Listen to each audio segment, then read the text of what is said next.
Welcome, clobberers are across the universe. Sorry about that. Getting start. My bad. Weird noise alert. Wait for. Oh, I missed it. Didn't do it. No, I thought you were gonna play weird noise. I thought it was gonna be. I was gonna give a wee alert. I thought that was the wee. It's a normal noise alert. Well, It's it's a noise. alert. Red alert. Crazy XO alert. Didn't Crazy set it up XO well alert. enough. Well, everyone, welcome everybody to Globby's Clubhouse issue number. I don't know. I never look at the issue numbers. 28, whatever it is. You can see it down in your. If you look just a little bit lower than your screen, there you can see it. What number it is? Hello, everyone, and of course a big welcome to my wonderful, beautiful, magnificent first officer, R.M. Briggs. What's up, number one? Hi, handsome. I love you. I missed you. Good to see you. This is going to be fun tonight. Absolutely, always is for me. It's what I look forward to. This, I mean, I love this, and I love Star Trek. I pretty much look forward to any of the ones I get to hang out with my friends. So those are the fun ones. When I just get to hang out with me, it's no good. Mark D with a C, the chief of engineering. What's up, dude? Hey, how's it going? Yep, thank you for putting together Clubhouse again. We made it. One test was negative, but I still got my voice is kind of gravelly and still not 100%. But Dr. McCoy will pull me through. But apologize if I don't sound up to snuff. But I'm you don't here. sound any different to me, dude. No, you sound pretty good, except for I think maybe you just gotta let one go. Just arg. I'm still not back on form either. So it just comes you and sound goes. like you still got it. These stupid cough fits and stuff. But I do want to say a big shout out now. I don't know if he's not hearing me at the moment. I had a wonderful experience today. I got a chance to meet in person, in the flesh, for the first time, two dear friends that I have been streaming with on YouTube for almost 2 years now. The great Stone Loki and my wonderful friend Eris of Chaos. They were passing through, and they stopped off for lunch with me just for a short time. They were passing through my area. They are going to the big Star Wars celebration up in Nashville this weekend. Wow. But they're passing through to go see our good friends over at the Echo Base Network, hook up with them, and I'll go to the con this weekend, and they're going to meet up with Mexican Iron Man and so many of our other wonderful friends in this great fellowship in the community that we have.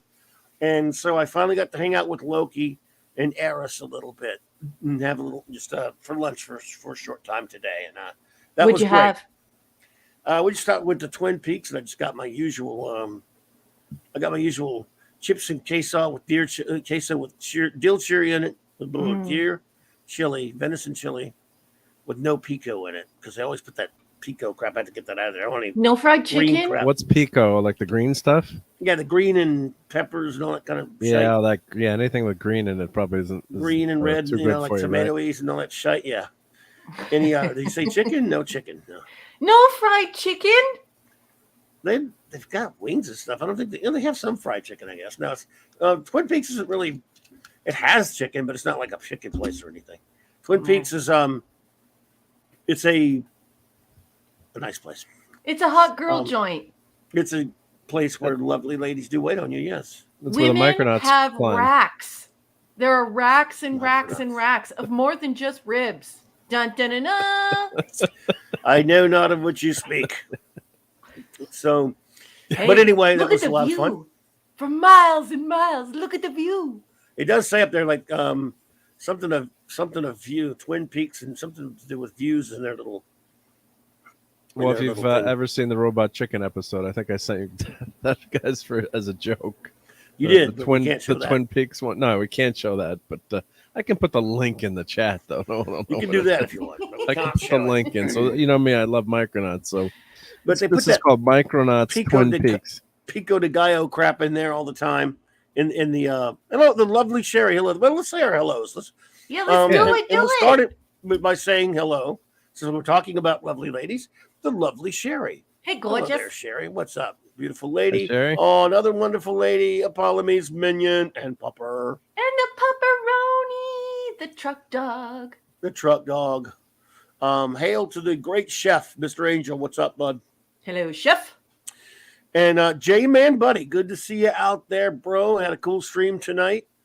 And he was talking about the Punisher, and he did a shout out to you, Clubby. Yeah. He was like, "Oh, Clubby doesn't like the Punisher.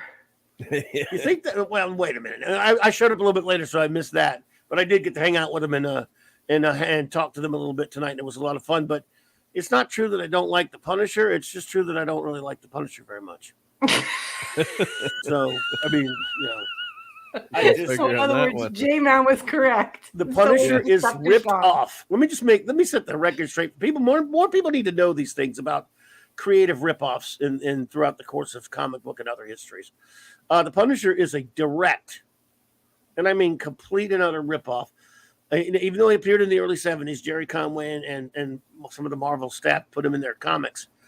There was a series of novels by Don Pendleton called The Executioner, Matt Bolan, The Executioner, that were a series of books for a long time where they just basically, the Punisher swiped that origin.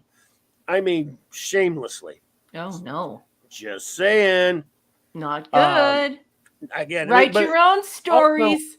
Also not untypical either. But yeah, for comics even. Comics used to do that a lot. I mean, and you could make that case with lots of other characters, but this one is really blatant. But anyway, I just don't really like him that much. I will quote The Tick, and I mean on the animated series The Tick, when speaking of the character called Big Shot, it was based on the Punisher, the crazy guy with a gun, and he said it best when he said, "Guns and superheroes don't mix." They don't. Guns, again, having a gun-toting vigilante in a world where Marvel superheroes can do all those crazy things they can do, just never really. And originally, the Punisher used rubber bullets. Anyway, that's why you don't want to have superheroes getting involved in real world current events too. Yeah, it just doesn't. But people like him. What am I going to do? They like him. Decepticon, what's up? The other half of the great Sean Man crew over there. I love Sean and J-Man. In about a week from tomorrow, we'll be getting together with those gents again for another Marvel movie review of Doctor Strange, the new Doctor Strange film. Oh, will be out next Thursday and Friday, and in addition to reviewing it in other spots, J-Man wants us to get together, as we have on a a few occasions. What? Okay, I might get in on this one. Sean's going to be there too. Hopefully, J-Man and Sean will be joining us at some point. I don't have the time fixed down yet. Sometime Friday night, a week from this Friday night. Okay, well, I'll make sure that I go see the movie, and I will be in the crowd cheering you guys on. I will be there to watch the panel, and that sounds really good. I don't normally watch superhero movies. You're going to go watch a Doctor Strange movie, you? Yeah, well, I'll do it for you guys. I love hearing you guys chat about things. Don't blame us if it sucks, then, because I'm not too hopeful about this one. So, at your own risk. Chris Persia, what's up? The great master of Canadian wrenches. Sending you billions and billions and billions of smooches for your whole face. Whereas I'm shaking hands and say, "How's it going, buddy?" yeah. We're not giving you smooches. Two extremes there. Yeah. We're not from Europe. Kal-El, buddy, the great super one. What's up? Kal-El, the real soup. Stephen M. Indeed. Good to see you there, buddy. Hungry Boy, or as tonight he is known, hungry for Elon to buy the BBC too. Yeah, I'd love him. That would be all over that. Great name. I'd be all love over you, that. Hungry Boy. Let's see here. JD Lewis, what's up, Mom? Good to see you, buddy. I think. Hang on. Bronze Wrencher. Eric K, the great Bronze Wrencher's here. I haven't seen him yet. Good, cool. Eric. He is a there he is. earlier. Oh, there he is, the great one. What's up, Eric K? Love Could your not sweet be reached face. for further comment. Good to see you. Hello. Great name. I love that name. Yeah. I like that name. Phantom Outsider, brother. Phantom Outsider. Phantom Outsider Hey, was a man. It was a big man with an eye like an eagle and as tall as a mountain was he. So they say. Let's see here. That's it for now. I think that's everybody so far, but we will of course acknowledge anyone who shows up to the clubhouse. It's always great to have you here. This is the fun. Look, Steve Mitchum. Look. Oh, hey, Steve Mitchum's here. great Maddie's Steve Mitchum. daddy. Good to see you there, bro. That's cool, man. That's cool indeed. His muscles are going to be too big to type on the keyboard soon when Thor gets back into shape. Yeah. How much bigger is Steve going to get? Well, he said right now he has no muscles, so that's all relative. I mean, he looks like a pretty big guy to me. The last time I saw him on a stream, he was gargantuan. What is he talking about? That. Yeah, so Steve's never satisfied with himself. Well, he's got Love and Thunder coming out, so he's got to get back into shape. That's right. He's got to get in shape for the new Thor movie. Yeah, because he's getting replaced. So yeah, they're doing that workout. They're showing Thor, Fat Thor, working out with the big chains and. Okay, well, we can't talk about that because that's just going to make me rage. Yeah, we don't want to talk about. Well, I'm with you there. Me too. Sorry. And we would talk about Moon Knight, but we put everybody to sleep. So we did that. By the way, I raged about that last night. So yeah. Yeah, you had some good quotes on that. You would unleash the rage of Achilles if you made me talk about that stupid schlock. Oh, so you've seen that movie then? Moon Knight? No, you've seen it. No, she's talking about Fat Thor. Oh, Fat Thor. No, I'm talking about Fat Thor. I'm mad. Thank you. I saw the trailer and it looks stupid. And why is Zeus involved with Viking mythology? Well, because Marvel Comics, they do have Viking mythology. Now we they have to Hercules. Ruin Greek mythology too. No, they've had Greek mythology for a while. They mixed them in the comics, but yeah. Yeah. But it's comics. It's they mix them in the Marvel universe, but because they're both, they're both part of the Marvel universe, which is fine. They're fun in that, but so that's why it's in the movie. I know you, even though I know you're not sanguine about it. The thing is, that doesn't mean you have to make it stupid and silly like they did, because Zeus and Hercules are not silly and stupid in the comics, but they're going to make it in the MCU. They're going to be really dopey. In the beginning, the first Thor movie was pretty serious. Well, the first few Thor movies are pretty serious. It wasn't until Ragnarok that you got the joke Thor. Thor. And he is a joke. And they just went overboard. I mean, a couple of, the fish out of water, God living among mortals, and they've done that with Hercules in the comics. Both Marvel and DC use all the mythology as well, Yeah. Which is fine. I mean, the thing is, you're combining it with that mythology with modern mythology of superheroes. And I've always found it, even though I like Thor and I like, Hercules, I've always found it a little kind of interesting but clunky sometimes the way they combine the two. Yeah. But I would agree with that, yeah. Well, if you're making a soup and you put everything in the fridge into the soup, it's going to taste like crap. Crap. Yeah. Well, they put it in Star Trek. Is when you have a certain recipe that tastes delicious, that you stick with those ingredients and you make a delicious soup. But you don't just throw everything in there, Right. It doesn't work that way.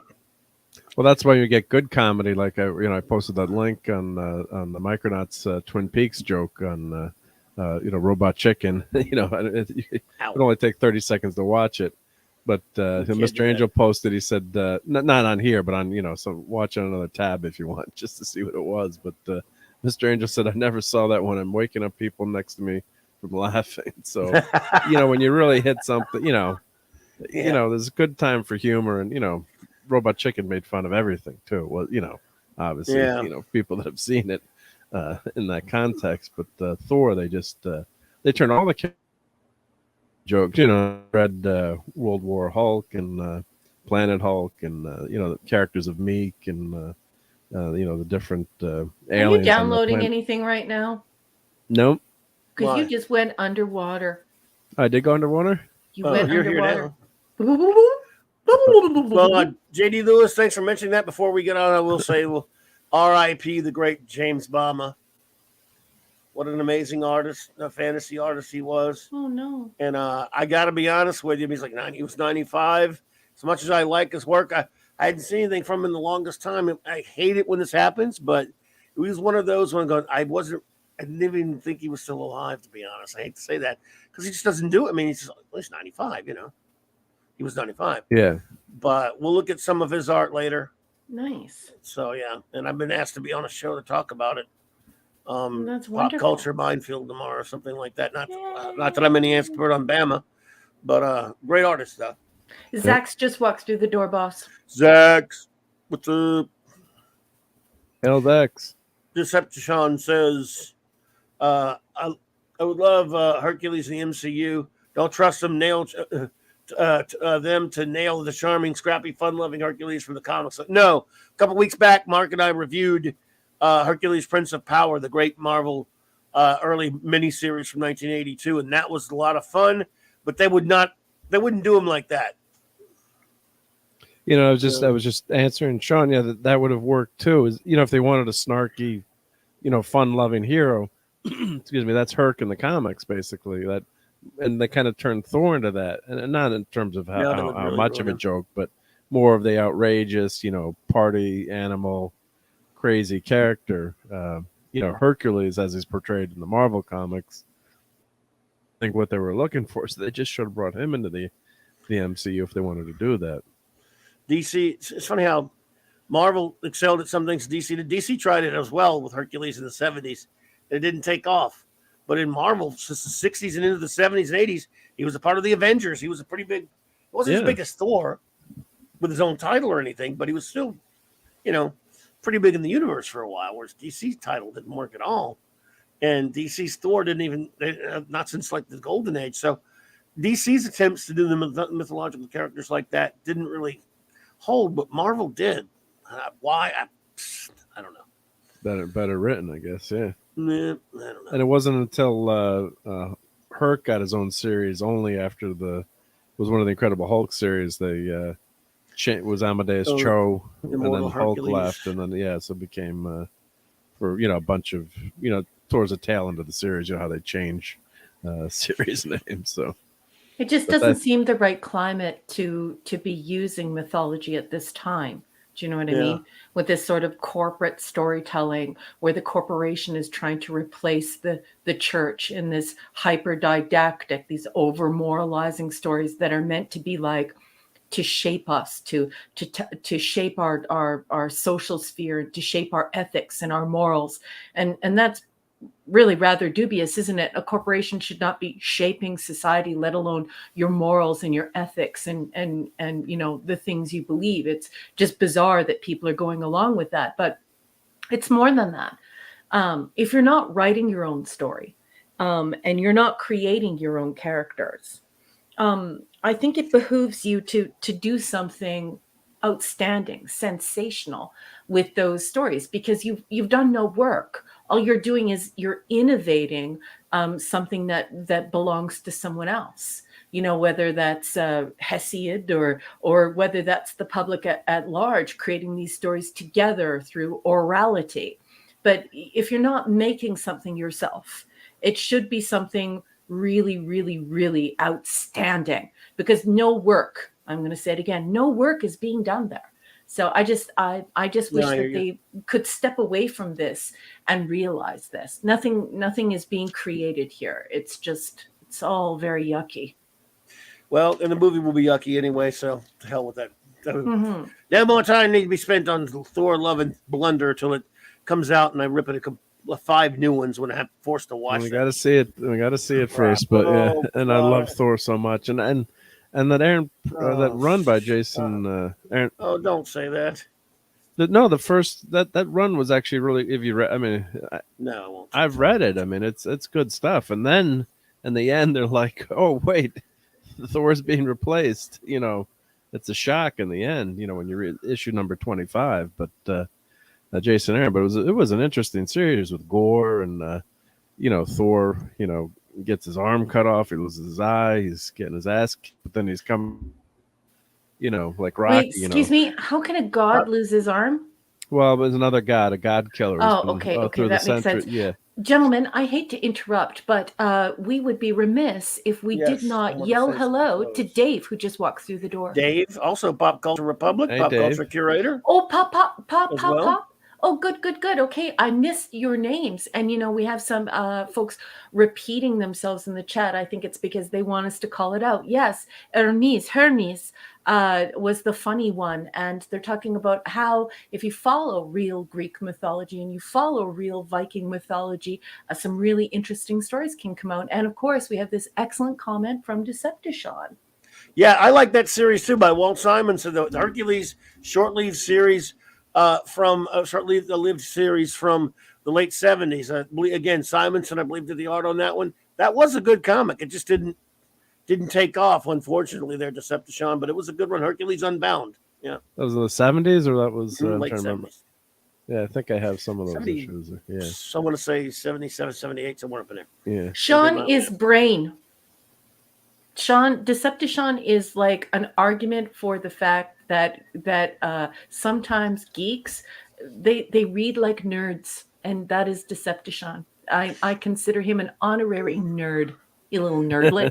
Zach's actually, to correct you, just not to correct you, but Mark is not allowed to disagree. He's a junior officer, and just for hhim disagreeing with me just now, I've reduced him 2 steps in ranks. Yeah, and he's going to the the faggot booth. No, just I hear you, Zach. Exactly. I'm pulling a Tom Riker. Yeah, I wasn't even necessarily disagreeing with him on that. I just don't want to read that comic. But I trust it. Other than teasing him, he knows I trust every word he says. Yeah. I love Mark, but I often disagree with Mark because Mark watches the filth. I mean, he does it just to self-flagellate, but he watches the filth. So do I. And so that self-flagellation is rather disgusting to me. And so later on, I'm going to send some Klingon warriors to his quarters with some pain sticks, and he's going to suffer. I promise you, he will suffer. I better charge my phasers. I don't want to drain all the phaser packs. Yeah, fighting off the Klingons. No, but he knows I was just giving him some crap. It's all good fun. It's all good fun. Yeah, I actually do agree with him on the point that if you should, other than kidding around, you can't really comment on something if you haven't watched it or read it. So, and for that, I'm with him on that. But it's just that any of that he knows it's a modern comic, so there's no way I'm ever going to be.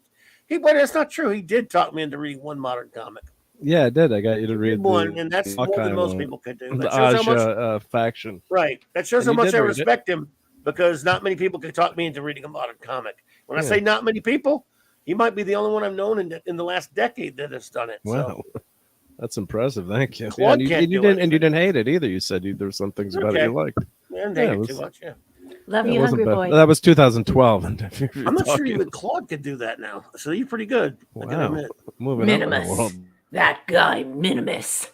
I don't know if there's anybody here in this chat that could talk me into reading a new comic, except Raquel, but she don't read new comics. I did get you some copies of the new Thing comic.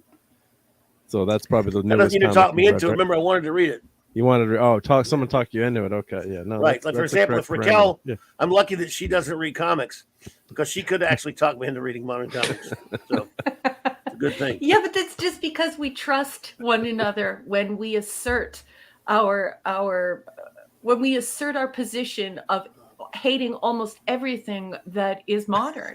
And it's because it's just being created under a completely different premise. It is a completely different telos. Its purpose or its end goal is this hegemonic thing going on with corporations.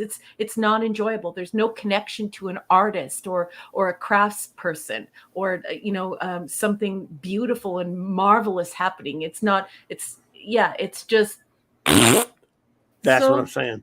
Again, we're not watching it. We're not watching it. We're not reading it. No. But when I do watch the crap, it's only because I force myself to do it. The only person that's talked me into watching anything. Let me see if there's anyone. No one's even talked me into watching anything recently. So that's pretty good, Mark. I got to admit. UFO. You watched UFO. But you didn't talk me into it. I didn't talk you into it. Recommending it's not talking into. Besides, I remember before we talked about it, I watched a couple. But a couple months ago. So, and then you were watching it and you go, let me start watching it with you. So this probably, I don't know. I'm a contrarian, I guess. I don't know what it is. Now, Hungry Boy, I bet Hungry Boy could probably talk me into watching something. Don't you even try it. Highlander 2? No. Yeah, Hungry Boy could probably, that is somebody who could probably talk you into it, but that's because of his weird nerdy background. He has like a major background in fine arts. He goes he goes nerd ballistic. He has nerdgasms, and then all of a sudden he just starts talking. He might be able to. He might be able to. Well, I'll put it to you like this. Again, that's not even an outside, but Hungry Boy, I'm just saying possible. Really, almost nothing short of Christina Hendricks could talk me into reading any modern comics. You compare me to Christina Hendricks? Wow. No. What if Christina Hendricks showed up at your house and sat on your lap and read it to you? Mark had to aggravate me into doing it. Let's face it. You had to be annoying about it. I mean, let's be honest. Well, because Christina Hendricks could just say, the series could have been good if they'd covered it more like they'd done more like the comics. I mean, see? That's what's annoying. And that's what we've all been saying. It's like that you've got the good comics there. decent comics. You've got all these great stories. Why screw around with them? But the point being, she wouldn't have to talk me into it. You talked me into it. She would just say, "Would you read this? Let's see, what would be something really? Would you watch the new season of STD with me?" Oh, Calgary Crusader, what's up, buddy? I would say, with you. Define with you. Do I get to be in the room with you? Oh yeah. Oh, sure then. Sure. I'll watch. What if you viewed it through her Twin Peaks? I would be happy to. Then I would approve. Pop Culture Minefield. Welcome. Pop Culture Minefield. What's up, buddy? The Comic Relief Crusader and the Woke Breaker. Welcome. What's up, buddy? Yes. Now, if it were Christina Hendricks, I would. Yeah, she would have to talk me into anything. So,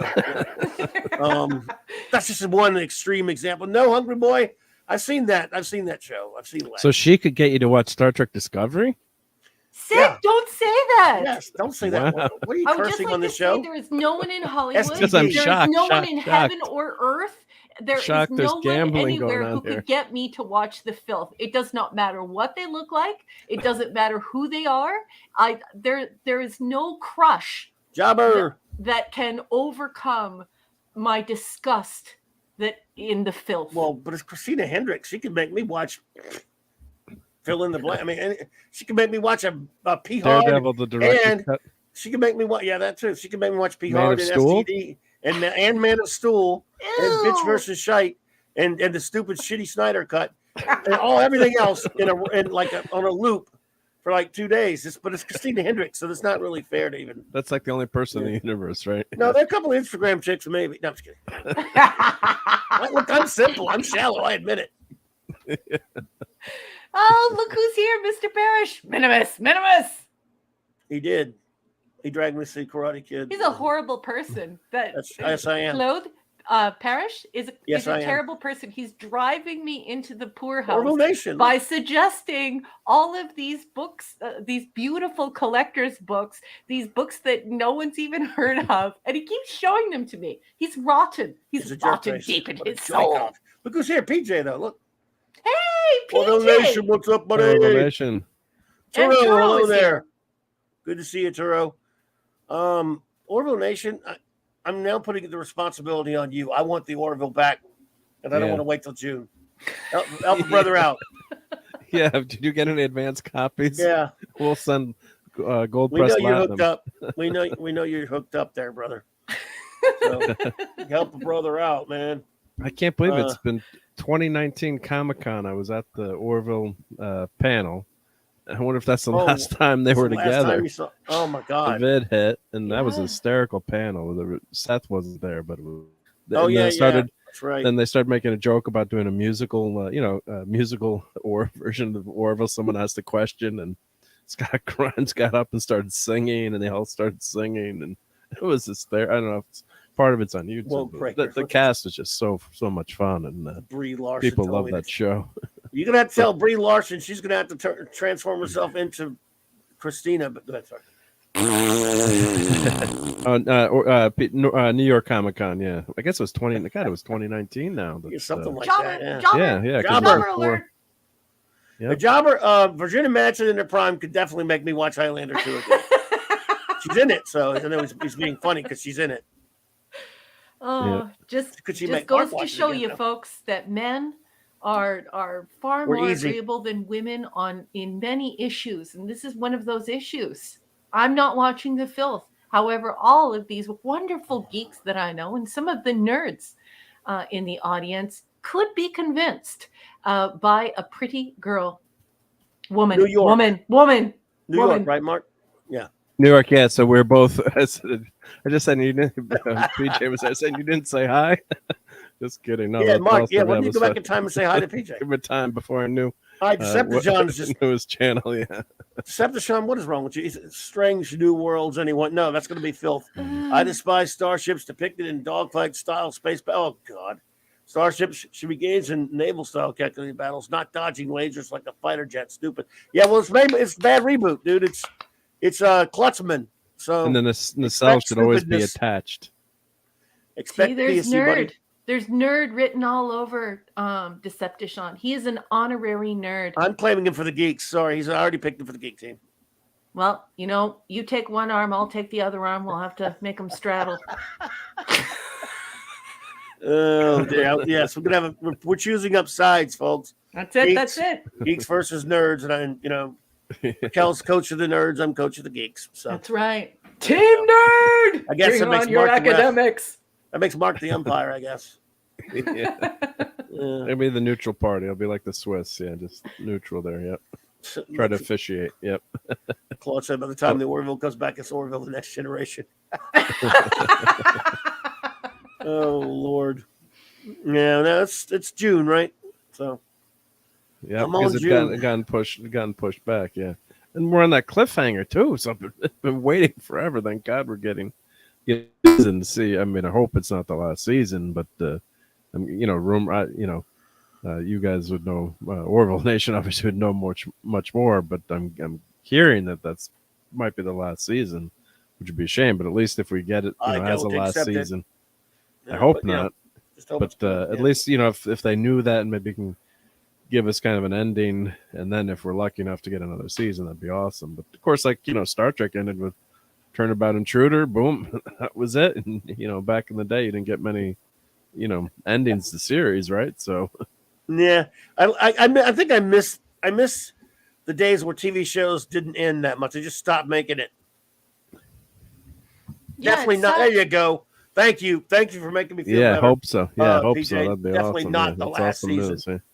Well, I hope not. Yeah. But the thing is that this streaming service and the whole idea, universe. The whole apparatus of streaming services, I think we can safely blame this whole idea of streaming services because Hulu is not in Canada, and so people would have to get Disney Plus in order to be able to watch the Orville, and that's not something. Would they put it on D Plus because it's not on Hulu? I'm told that's where you'll be able to watch it. That's where you'll be able to watch it. Yeah. I'm told this. I read it in 3 or 4 different articles on the internet, and a couple were fairly reliable media organizations. But yeah, it's disappointing.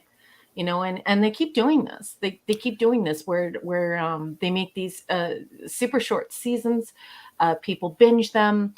They're all over the place, and they're not considering their international viewers. And if you want an international sensation, you have to make sure that you have an international audience. That's just that will be the power of the Orville. Well, is turning into that thing that Clobby always says, when something transcends being a television show and it becomes a cultural phenomenon. And I think that the Orville has the potential to do that, but the Orville has to make sure that it is caring for its international audience. Time will tell. I just want to see it come back and give it another shot. That's what. By the way, you brought some show and tell, didn't you, Raquel? I did. Last week, there was some enabling.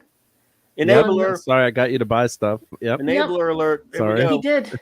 He got me to buy something. I do not regret getting it. I love it. I think it's wonderful. However, I was a little disappointed in how it looked when it got here. Yeah, sorry to hear that, because I have the same one, and I go for it. Oh, who could fix that? One of our artists in the chat. Unfortunately, you're in Canada, where it's tough to send stuff to. But yeah, Claude can fix that. So this is my Star Trek II: The Wrath of Khan film cell. I absolutely love it. I love having this little piece of history, and I absolutely love this moment. This is the moment that I bawl every single time. And I know you're saying, Raquel, all these years, you watch it every year, sometimes multiple times per year, and you still cry. The answer is yes. Yes, I cry every single time. The ugly cry, the cry where you have to get up and walk out of the room cry. But look, there's so much dust underneath, like dust and lint underneath between the glass and the picture of Spock. And also, there's a place in his hair that's not filled in with ink. Did they send you my copy with all that dust on there? No. Pardon? I'm joking. I said, did they send you mine with all the dust and all the nice stuff? Yeah, because I'm always busting your nards over that. Yeah, that's Dusty. Yeah, so I was a little disappointed, but here's the film cell, and of course, many of you joined us last week, or was that the week before, where we were talking about the ins and outs of how Rod Roddenberry was capable of selling these film cells, even though he's not licensed to do so. And so, of course, it was him selling his signature on a stream. And so I think he was like being paid to do the stream. And he was also you paid for the signing, and then he sent you the film cell for free. Otherwise, there was some speculation in the crowd and on the panel that in the community and on the panel that he would not have permission to do that. So, Turo says, I bet she cries when she reads happy birthday cards like my sisters.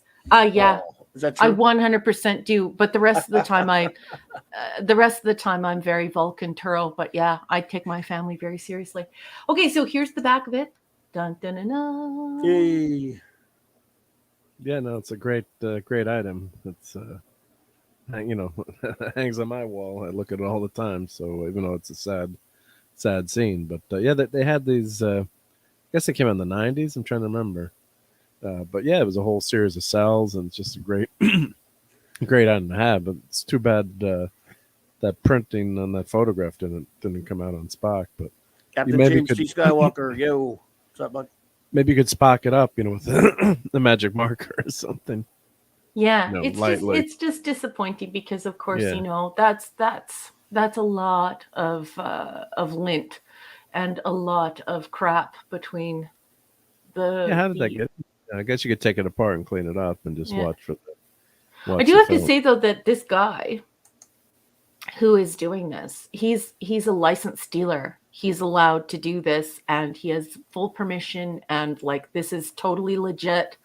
And the shipping cost almost the same amount of money as the item itself, but it was worth every penny. I cannot believe this weird delivery system that they use. I forget what the name of it is. I'd need to look at it on my phone, but you wouldn't believe how nicely he had it all packaged up. And these delivery people track the package for me in my email. I didn't have to click on anything.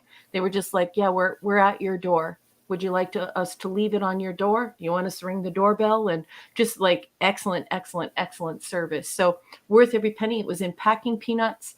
He definitely took his time to make sure that it was packaged properly and it was packaged with care. But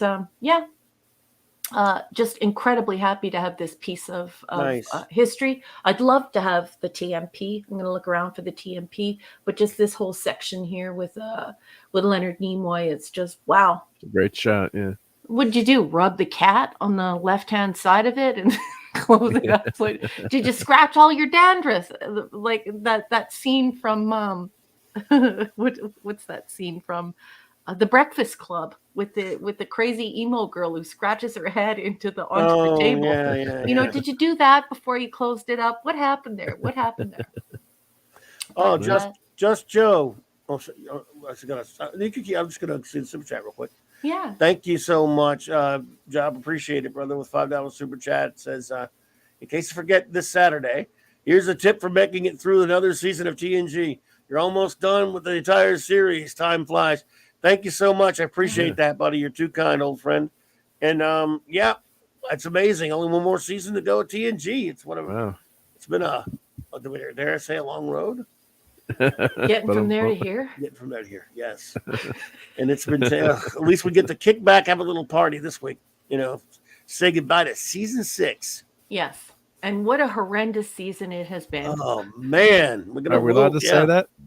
I guess, yeah, because we have all the reviews are in except for they pretty much know what we think, but I mean... Yeah, that's true, yeah. But they do tune in because when Clobby and I tee off and we go into the rant zone, I think they enjoy it.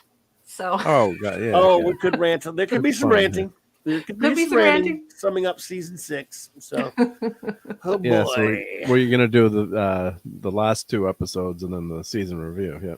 Mm-hmm. Yeah, So we're gonna do the last episode, part 1, and then part 2. Part 2, even though it's technically tacked on to the first of the season, first of the second of the 7th season. That way, we always do that just because it's always a damn cliffhanger. Yeah, it's a good way to do it. Yeah. Yeah. Because the cliffhanger, nobody, Trekkies generally don't like that cliffhanger when you're doing the review. They want to talk about the entire part, the both parts of it. Yeah, we'll knock them both out, and then we'll. Yeah, and they always have I noticed that it is extremely rare for Trekkies to like the first part and the second part equally. So they like to do it at the same time and talk about the differences. So there's some comparing and some contrasting going on there. So we like to get it over with in one sitting and make sure everybody gets to air all of their thoughts and feelings. And then, of course, it has been incredibly popular for folks to rate the whole season. And we talk about the good, the bad, the ugly, the best of the season, the worst of the season. And everybody gets their feelings out, the good, the bad, and the total suck. And Oliver Belamonte's here. Yes, we'll save that rest of that though for Saturday Night Star Trek. But I tell you what, Oliver Belamonte, good to see you, my friend. He's just the death of Spock. As he says, live long and prosper. Plus Kirk yelling at Khan were the movie moments. I will always remember it from Star Trek to the Wrath of Khan. Well, you should indeed. This is the 40th anniversary of Trek 2, and wow, 40 years. I can't believe it. I mean, I can't wait to see it. Can't wait to go back to the theater to see it in September. Yep. I can still picture my dad picking me up at baseball practice to drive me to go see that. I could just there's some crazy things that are ingrained in your memory, and I just can picture him, hurry up. And I brought my clothes were in the van to get changed and went to go. Of course, I saw that opening. I saw that at the world premiere. Got to meet Leonard took the day off. All right, J-Man. Take it easy, J-Man. Brother. Thanks for being here, buddy. Good night, J-Man. I hope you're feeling better. And please tell Mrs. J-Man that we said hello. Absolutely, man. Feel better, brother.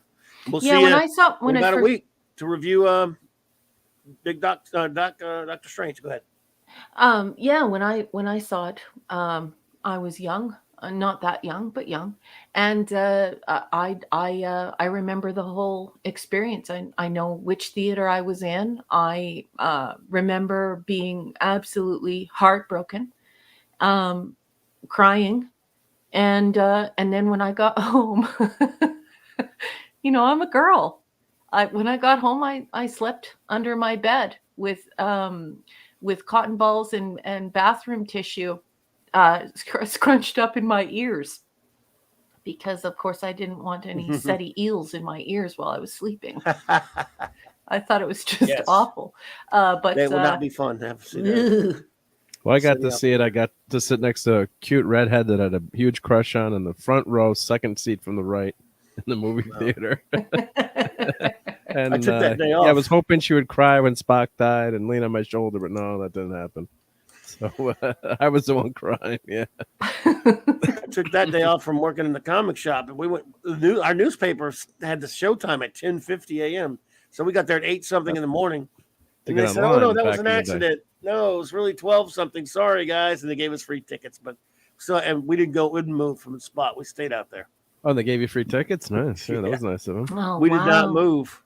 And we had because back in the day, kids, I'm joking. I know a lot of us are older out there, but before you could, reserve your seats in a movie theater, which I happen to say I love now. But some of my best times were hanging out on the lines for Star Trek, or being the first person. I was the first person on the line a couple times. You'd be there for like 4 or 5 hours, then you'd be hanging out with everyone, on the line talking Star Trek for 4 or 5 hours. So it was a great time. It's not fun. It's not so fun these days, though. Like, I don't like it these days. Like, if you go to if you go to Wrath of Khan showing at Christmas time, at the older theaters that they're not tearing down, like the old school theaters that are in the established neighborhoods, people can be quite ridiculous. I remember telling Clobby when I first met him that one year I took my family to to Wrath of Khan over the Christmas break. And while we were standing in line, there were two huge guys in front of our family. And they were talking about, which Star Trek movie which Star Trek movies would be shown over the Christmas time, over the Christmas break. And the one guy on the left was such a jerk face. Like, he was like a big, chubby guy. And he's like, TMP's so stupid. This is the dumbest effing movie I ever watched in my life. Thank God they're not showing that tonight. So we're going over and beat him up. basically, it was like my husband had, hold me back, bro. Hold me back, bro. Like, it was so bad. Words. My family knew that I was going to come unhinged. And it was just terrible. How could you help him? How could you help him? There's no help for someone like that. Oh, Lordy. That's just when you kick somebody in the shin and then run in the other direction because he's gigantic. Yeah. Such violence. God, I think the last movie that it was a line for was First Contact. I think that I waited on. And then by the end, the last Star Trek, TNG movie, what was the I always forget the name of the damn movie. Nemesis. So like a friend and I, we got there 45 minutes early. No one's there, No one cared. I was like, oh God. Of course, now you got your reserved seats, so you just show up 15 minutes after the movies, the posted time, right? And you got your assigned seat. So that was so part of me, I like that kind of thing. But on the other hand, it was something fun getting to the movie theater really early, and I do have to apologize for cutting the line on Return of the Jedi. It was my friend's dad's fault. We were parking the car in the lot, and the line was like all the way around the back of the theater, and it's like, just jump in here. There's an opening. We just snuck in, Like, it wasn't me, but when I cut on that night, that's about the only time I've cut the line in a movie theater. Agreed, hungry boy. But yes, it's true. Well, Claude, if it was the Broadmoor, I think we remembered. We didn't know each other yet, but we saw it at the same feature in Baton Rouge. Yeah, the Broadmoor Theater, and then saw it again that night, and then went and see it all those times. Wow. Mm-mm. What a year! I got to do that's the oldest before I met him, and I met him a year later. Oh wow! A little less. I got to do that a show guy was on, a total meathead, hungry boy. See what I mean? Like, he was definitely not a nerd. No nerd would say that that TMP is a piece of crap and it's the worst movie ever made. No nerd would definitely ever say not like that. Yeah. TMP be like, is 2001: A Space Odyssey is horrible. Yeah. Yeah, because then they too don't. Slow. Yeah, well, they don't. Yeah, exactly. They don't understand the planetarium experience. They don't understand the concept of futurism. They don't understand that it's a cerebral movie, not a pew pew movie. So yeah, it's like that. Meathead, absolute meathead. And Mr. Angel called him meat bag. I love you guys. I'm going to the movies with all of you. I love you. We got meat bag. We got meathead. We're airlocking the meat bag. It's great. Meathead dead from the neck up. Meathead. Yes. The cold Archie Bunker. So yeah, dims were the days. Yep. The dims were the days. The lines to get into movie theaters. Yeah, Wrath of Khan is coming out this after TMP, right? Are they going to show it this summer again? Yes. Wrath of when's TMP? Late May? TMP is in May. Right? Yeah. Can't wait to see. Can't wait to go. May 25th or something like that. 22nd, maybe. I can't remember. Yeah. But I shall be going on a Sunday afternoon. Smooth, on a Sunday afternoon. That'll be awesome. That'll be perfect. Cruising. Yeah. I'll post the theater I'm going to. That'd be fun if anyone's in the Northeast area or New York area where I'm going. That'd be fun to meet up. Sucks. Yes. I wish I lived close. Sorry. I wish we could all. I would totally show up there. I'd go see that in Canada in a heartbeat. Yeah. Yeah. Well, I'm hoping they're going to be showing it the TMP. I hope they're going to be showing it at the planetarium. That's where they showed Dune, because the planetarium has the physical equipment to be able to project the movies at the highest level possible. It's an IMAX theater, and of course, it's capable of much more than these regular theaters are. So we'll see. Planetarium's not advertising it as of yet. I have heard from some people who live in Calgary, Cowtown, that they're already advertising where it's going to be shown in Calgary. So yeah. Sean says, when I was about 7, I remember being mesmerized by a large display of Mego Star Trek figures and an alien world diorama set up at the theater lobby when I saw Star Trek 3. Neat. That's very cool. Yeah, I like it. Yeah, Oliver, that's very cool. Let's see. I've heard this before, Oliver. I think he says, was it true that actor Malcolm McDowell, a.k.a. Sauron in Star Trek Generations, got death threats from Trekkie fans when William Shatner's Kirk died and paid for? Well, I've heard he said that. I've heard I've seen him say that in interviews. So, and again, it couldn't have been that many idiots, and there was no real internet to speak of at that point like that. But I'm sure he probably did get some wacky, idiotic letters, and he did. I'm sure he didn't appreciate it very much, but he seemed to be laughing at it a little. Yeah, and I have heard the same thing. Just rumors of how poorly received he was at conventions because of it. So when when he was at the Calgary convention, I did yell out, "You killed my captain!" And he would not make eye contact with me. I think I'm mad. I think I made him messed mad. with the guy from Clockwork Orange. Yeah. And Chris Burgess says Calgary. Is that the Albertan way to pronounce it? If so, I have to admit that's a first for me. Chris Burgess, just so you know, it is Calgary. That's the way it's spelled, and that's the way you say it. The thing is that people from Calgary say Calgary, but it is because Calgary is developing. There are linguists that are currently studying it. Calgary is developing its own accent, and it is currently under study. So, people who are from Toronto, they say Trona, and they say, instead of battery, they say battery. The same thing is happening in Calgary. So people from Calgary say Calgary. But that's not the only thing they're doing. They're but Gary moved out. It's not Calgary. It's Tex Gary now, right? Yes, that's right. He's not Calgary. He's so the linguists are currently studying it. It will be interesting to see how it develops over the next 20 or 30 years. It may be as pronounced as like a New York accent or an Ontario accent. So we'll see what happens. Yeah, but people from New York, I've heard all my friends say they don't have accents. No, they don't, of course. Kal-El, I'm glad you got the power back on there, buddy. Cool deal. Sorry about that happening to you there. Good to see you back, though. Yeah. Fortress of Solitude lost power. Yeah, and could not be reached for further comment. Yes, and I agree. Star Trek: The Motion Picture is a beautiful movie. I love it. Yeah.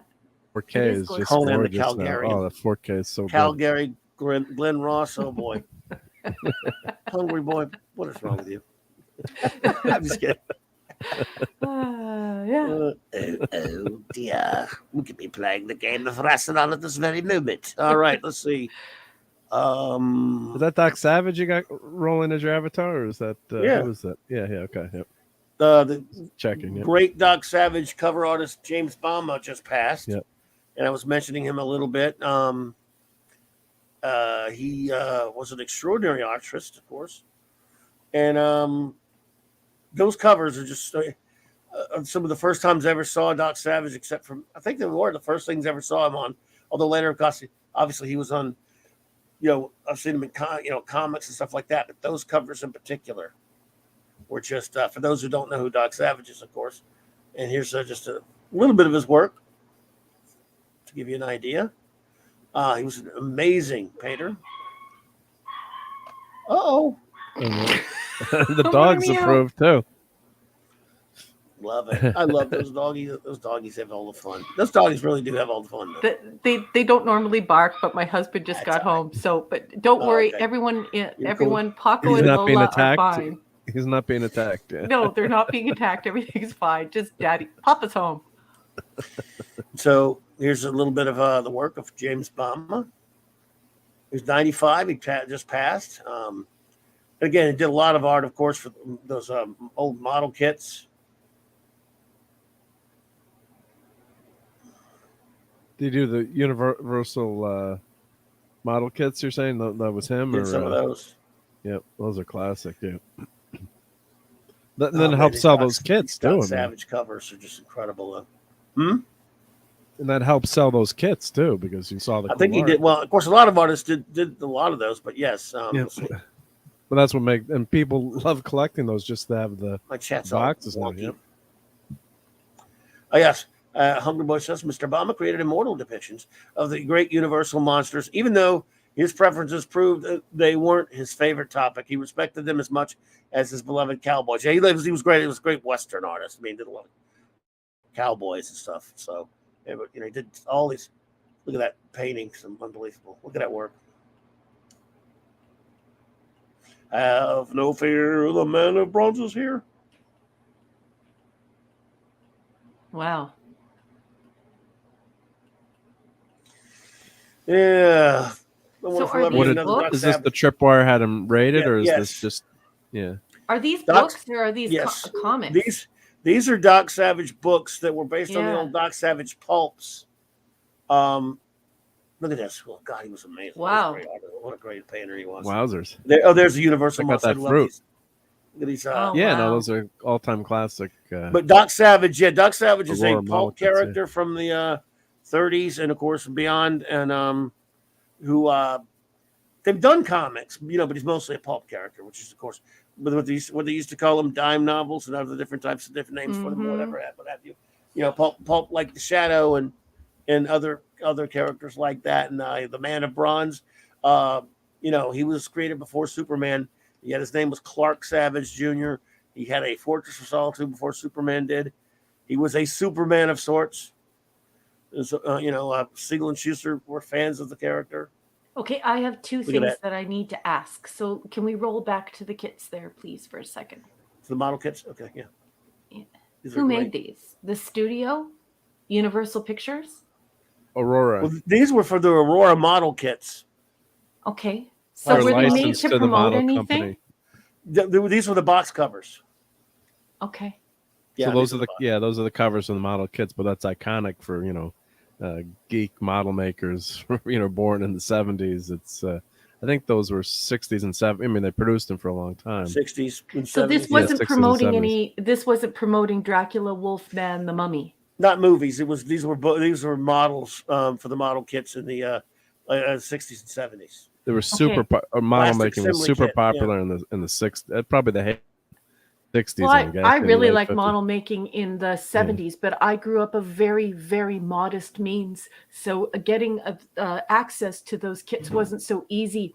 Also, I have a lovely comment. Obviously, it's an academic comment, more nerd than geek, but I have to show it because it's just glorious, his knowledge of fine art. So here we have Hungry Boy saying painters might not know this, but painting rough cloth and denim is one of the top 5 hardest illustration tasks. Fabric tells the story too.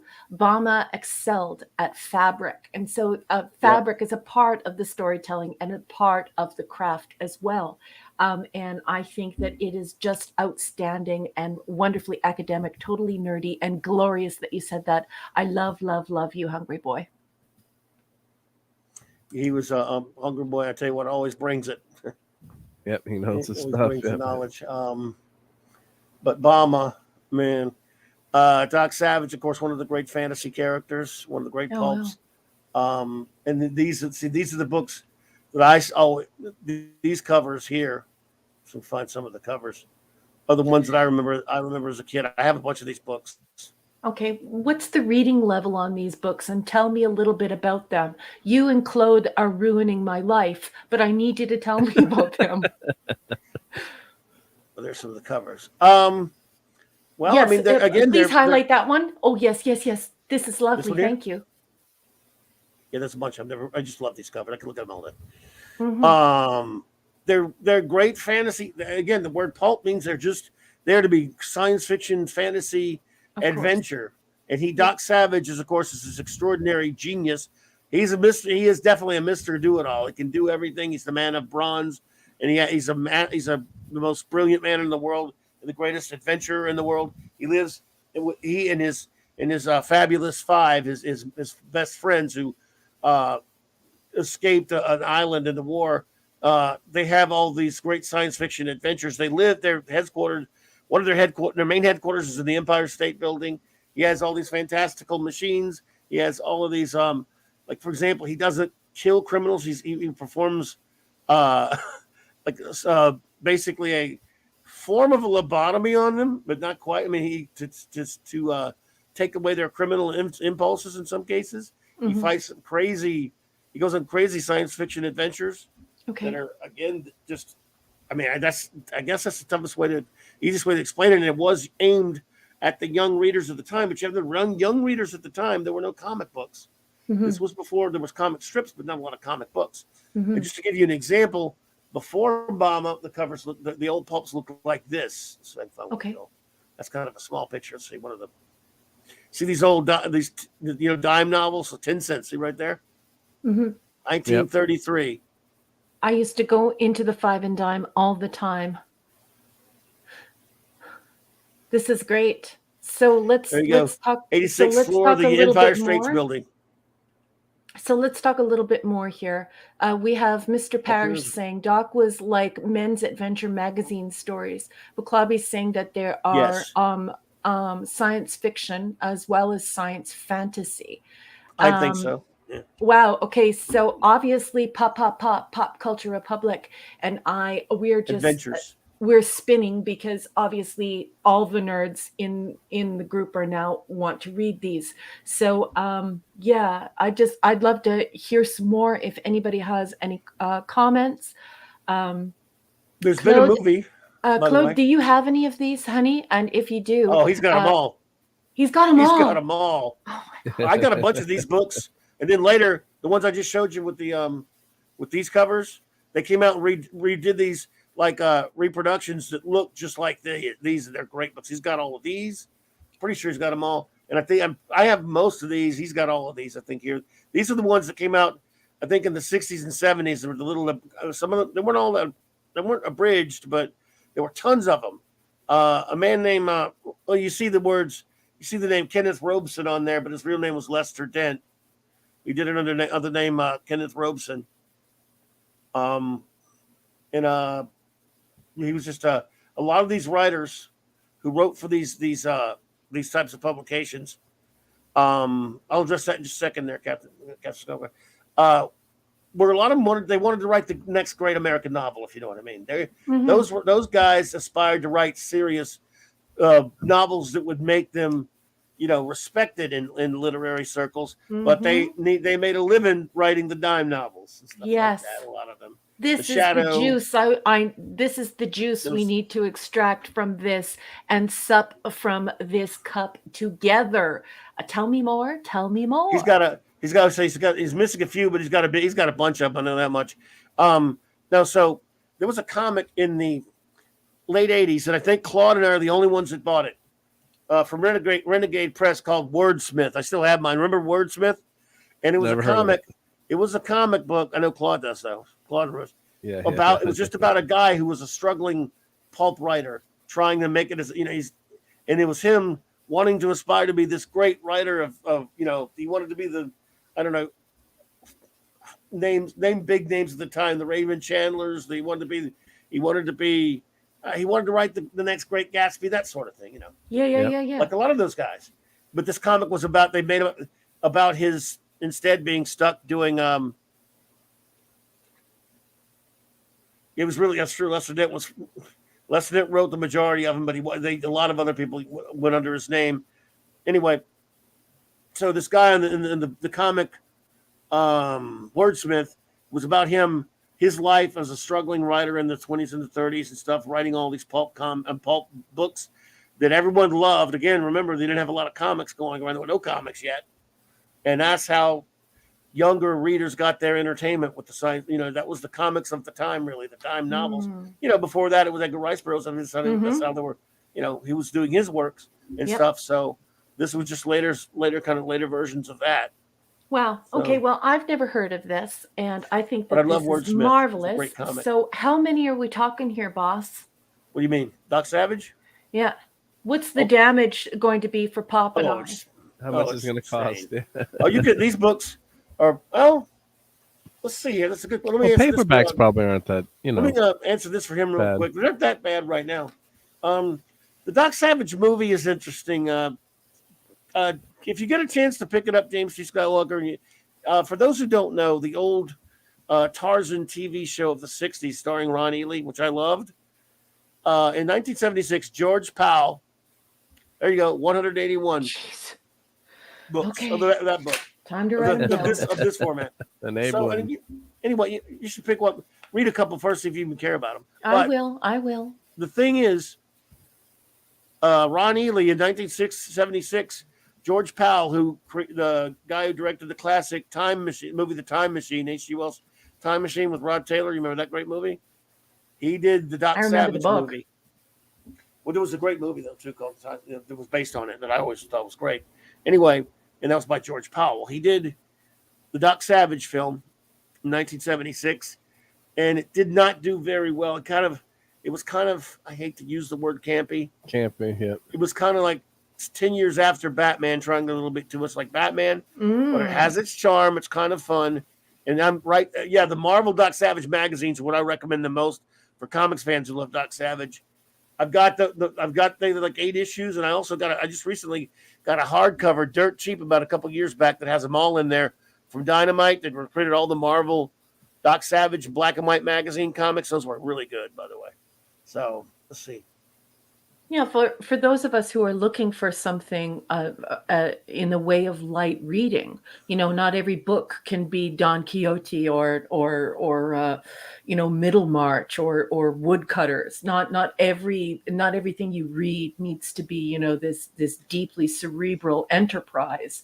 So the fact that we have access to this, I think this is terrific. This is wonderful. You pick these books up, and I think they look like they're a great bit. A great lot of fun. So let's do this. I mean, I'm stumbling over my words here because I'm freaking out because now I have to buy freaking 200 books. I wouldn't jump the gun. It might not even be your bag. You never know. Yeah. Now, I don't know. Claude has them. Well, of course, but he's Claude. Yeah, I know, but the thing is that he likes all the weird nerdy books that I like. So when Claude I love them too, but I'm just saying, yeah. Yeah. But yeah, it was kind of, some of it was campy though. I have to own up to it there, Hungry Boy. They had some really goofy shit in the movie. That theme song, dude. I love it. It's funny. But man, someone just who doesn't really get the joke, watching that going, holy crap. Well, they didn't have the money for the soundtrack I was reading. And because I just picked up the movie. I've still yet to watch. I just skimmed the beginning. But so they used John Philip Sousa as the soundtrack because it was in public domain. Yep. So, unfortunately, everything in the movie costs money. So, yep. Womp, womp, womp, womp, womp, womp. So this is better than anything that they're writing today. Let's look at some of his other non-Doc Savage. This is a wonderful adventure, and it looks like just a ton of fun. And you can actually read it and put your head in it and enjoy it. And there's no corporation trying to over moralize and steer you toward the corporate ideal. This is great. So thank you so much for these Doc Savage books. I thought Ron Ely was perfectly cast as Doc Savage, by the way. I love him. And you know who else is in it? In that movie there, the Mark, old Jim? Who's in that? Princess Ardala. Wow. As in, Pamela Hensley. So, yeah, there's some Doc Savage. So, yeah, there's, again, yeah. This is the Bama art and some of the other stuff. This is great. It's certainly, I don't know if it was what Obama was most known for, but to geeks, this is what he was most known for. I think. This is great. Now, again, you have these books as well. That are reproductions of the old pulps. Let's see. that they came out with a while back, and they were like $4.95, $5.95 a pop or whatever. A good while back when they did these. And I know Minimus bought a bunch of these. Look at these. I mean, these were just, love these covers. They have like multiple Mr. stories Angel's in it. asking if Frank Frazetta, he's saying the guy who did the John Carter Man from Mars book. I think he's speaking about Frank Frazetta. He said, did this artist also make the cover for the, yeah, there it is, Clobby. John Carter. Did this artist also made the cover for John Carter Man of Mars book?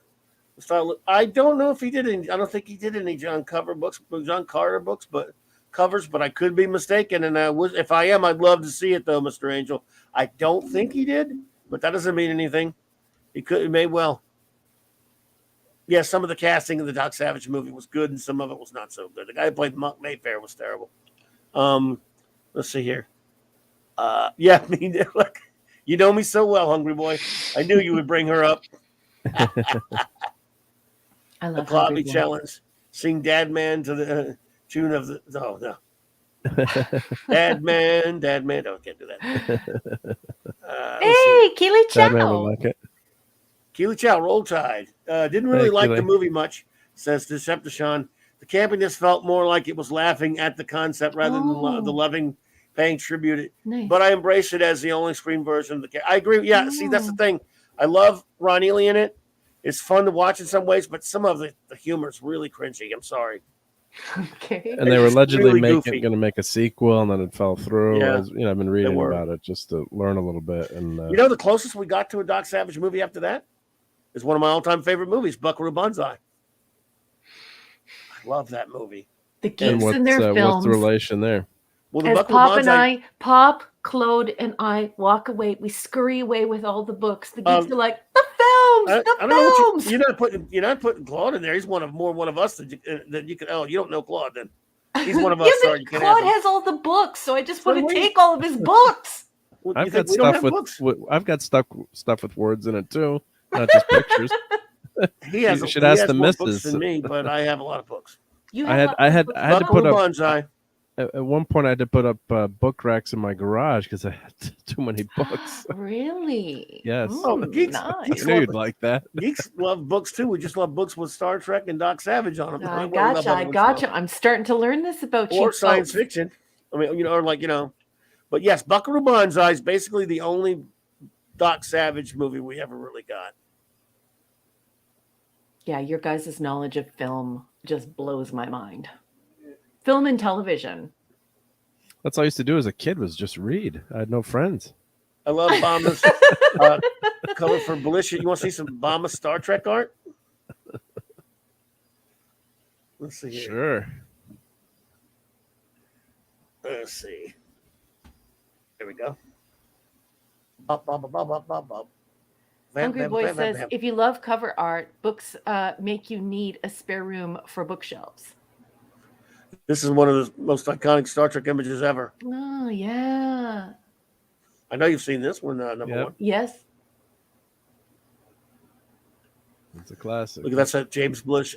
That's the first Star Trek book that it adapts the episodes by James Blish, of course. Yeah, Claude sent this picture to me. It's because he's rotten to the core. He is that. He's a rotten swamp. He's rotten. I love you, but you're ruining my life. Guy, yeah. But yes, so that's a great Bama iconic Star Trek image. One of the greats. That'd be a great poster. Good Lord. That would be great. Yeah. We need a bigger. I should find a good image of that and just print it on my printer. Look at that. With Photoshop, it's great because I got the you can upscale things pretty well now. The algorithm is actually really good, so you can. I was doing some comic book cover and printing them. Another Bama cover, but it's too small. Yeah. Wow. I have the hardbacks. I only have. I got. Of these? Oh, cool. Well, no, I told you guys I received a gift of some Blish books, but they're hardbacks, so I didn't get to see any of this gorgeous art. And we had a thrift shop in town too, so you just go in there, and then these books would be 10 cents. All the science fiction stuff and. Paperbacks are nowhere near as popular now because of digital, but you just go in there and be stacks and stacks of books. You can just, I mean, you go to the library and get them for free, but you just go to the thrift shop that we had, and 10 cents for a buck, you come away with 10 books or whatever. Oh, wow. So it was always fun, and people would just bring it. I think they would just don't. Once you read them too, they're paperbacks. That instead of throwing them out, they'd bring them in, and you can pick them up. Real cheap.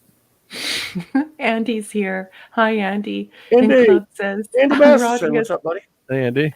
And Claude says, I'm rotting as we speak. That reminds me, must wash my sheets. Oh, Andy had a great as 6-scale figure on his Twitter feed. That was hysterical. Oh, really? Wow. Amazing work, yeah. This is beautiful. Look at his cowboy work. It's amazing. Mm-hmm. His cowboy work is just gorgeous. Yep. Incredible stuff. Yeah. Another Definitely great a talented human being for sure. And so where is he on the doofus scale here? With the doofuses, the unnamed doofuses? Oh, Huh? That's Paul Newman. Paul Newman from Claude's favorite movie, Cool Hand. Oh, movie. you mean by the rating by Yeah. by what number was he on the list? Yeah, what Oh, he's number not a is he comic on? book artist, though, really. So yeah. Oh, so he's not in the list. No. That's what Raquel was asking. Yeah, if he was. Yeah, on that's what I'm comic book asking you. list. Sorry. No, he won't be. He's not a comic book artist. Okay. So, no, and I can't. But they he didn't have a new passed entry this away. week either. But he passed away away. this week. Yeah, that's terrible. God Yeah. rest his soul. Claude, I saw what you sent me. What did you send? I don't know what he sent for, but you sent me a picture of James Bama's. Of not James Bama, of James Blish's autograph for some reason. Mm. Cool Hand Yeah, Luke. well- You ever see this movie? Great movie, Cool Hand Luke. Yes, Claude was saying that. I saw the story when the moms come up for college. They, first parents weekend. It's like 3 months into the semester, whatever. The parents were up, and how's it going? How's it going? Good, boys. How's laundry? Oh yeah, it's okay. We figured out how to do laundry. And like, well, how often do you wash your sheets? And my roommate and I look at each other. Someone's like, you're supposed to wash your sheets, and instantly the mom's like, Really? oh my god. Ripped the beds down and went down to the laundry room, did laundry for us. Like, but we both looked at each other like, you wash your sheets? Why would you wash your sheets? Do people wash their sheets? I didn't know that. Come I on. didn't know that. Yeah. I mean, once in a while at home, they'd be suddenly cleaner, but I For never some reason, I thought thought they of did it. that I on don't know their how it own. happened. Yeah. I thought they just took a shower like everybody else. Yeah. So Oh, Bama, man. he did this beautiful work for these books. He Yeah. also obviously he did paintings and anything else. In what other ways was he selling his art? Oh, I mean, magazines, ads. Oh, Big ad, like he did a lot of art for the interiors of men's magazines and stuff like that. okay. Back when they didn't always use photos, they used just his art and stuff like that, and all Okay. his westerns magazines and things like that. Oh God, he never really. He never really messed with comics. He wasn't a comic book artist, but he did covers and things for books and stuff like that. So he was Wonderful. pretty amazing. Excellent Pop artist. art and pop culture and pulp fiction. Yep. And again, it's just those cover. He did some other pulp covers too, but it was the Doc Savage ones that, again, as a kid, before I even knew who he was, I would see these books in the stores all the time, 95 cents or whatever it was.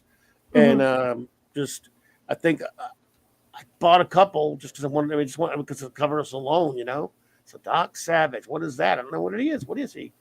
And I'm talking when I must have been like, I don't know, 12, 10, 11, 12, 13, somewhere up in there. I just see some of the books and I buy one once in a while. And of course, later, when we would go hit bookstores all the time in the 80s and in the 90s, I think when I would run across one that was decent price and usually, $2-3, so not too bad. I grab it, and I remember some point late 90s just running across some used bookstore in Alabama or whatever and getting a stack of them. I mean, like, oh wow, oh man, 30 or 40 of them, and I managed to for $1 a piece or something like that, you know. So just could never get enough of them. Those covers, but what stands out though, you know. Mm-hmm. And of course, obviously.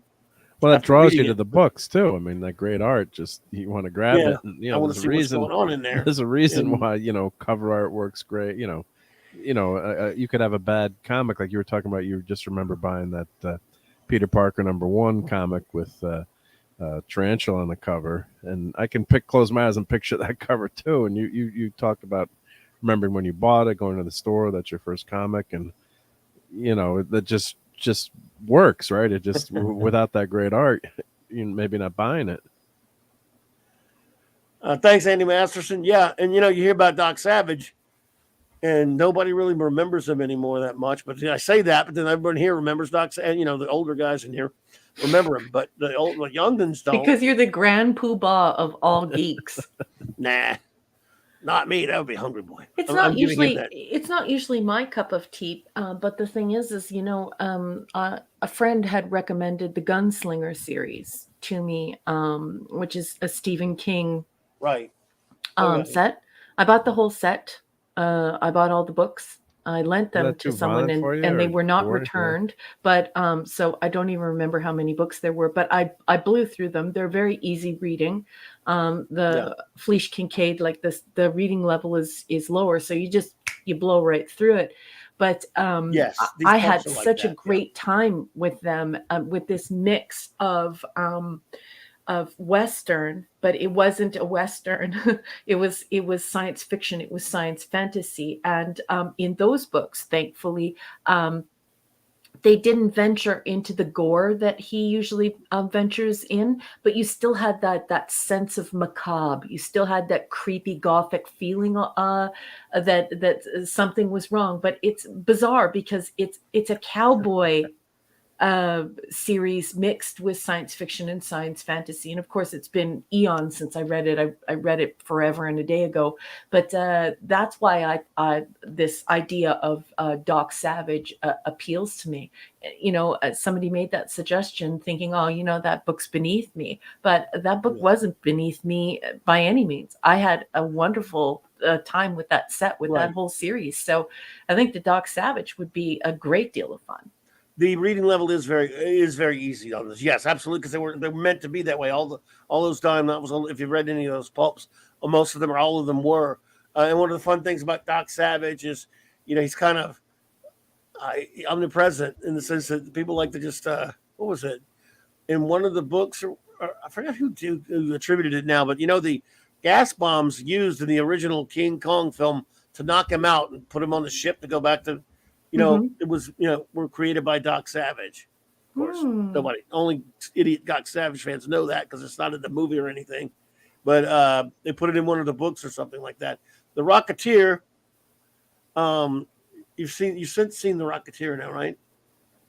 I haven't had a chance to watch it yet. The Rocketeer in the movie, they say it's Howard Hughes, but the original comic book, it was created by Doc Savage. Okay.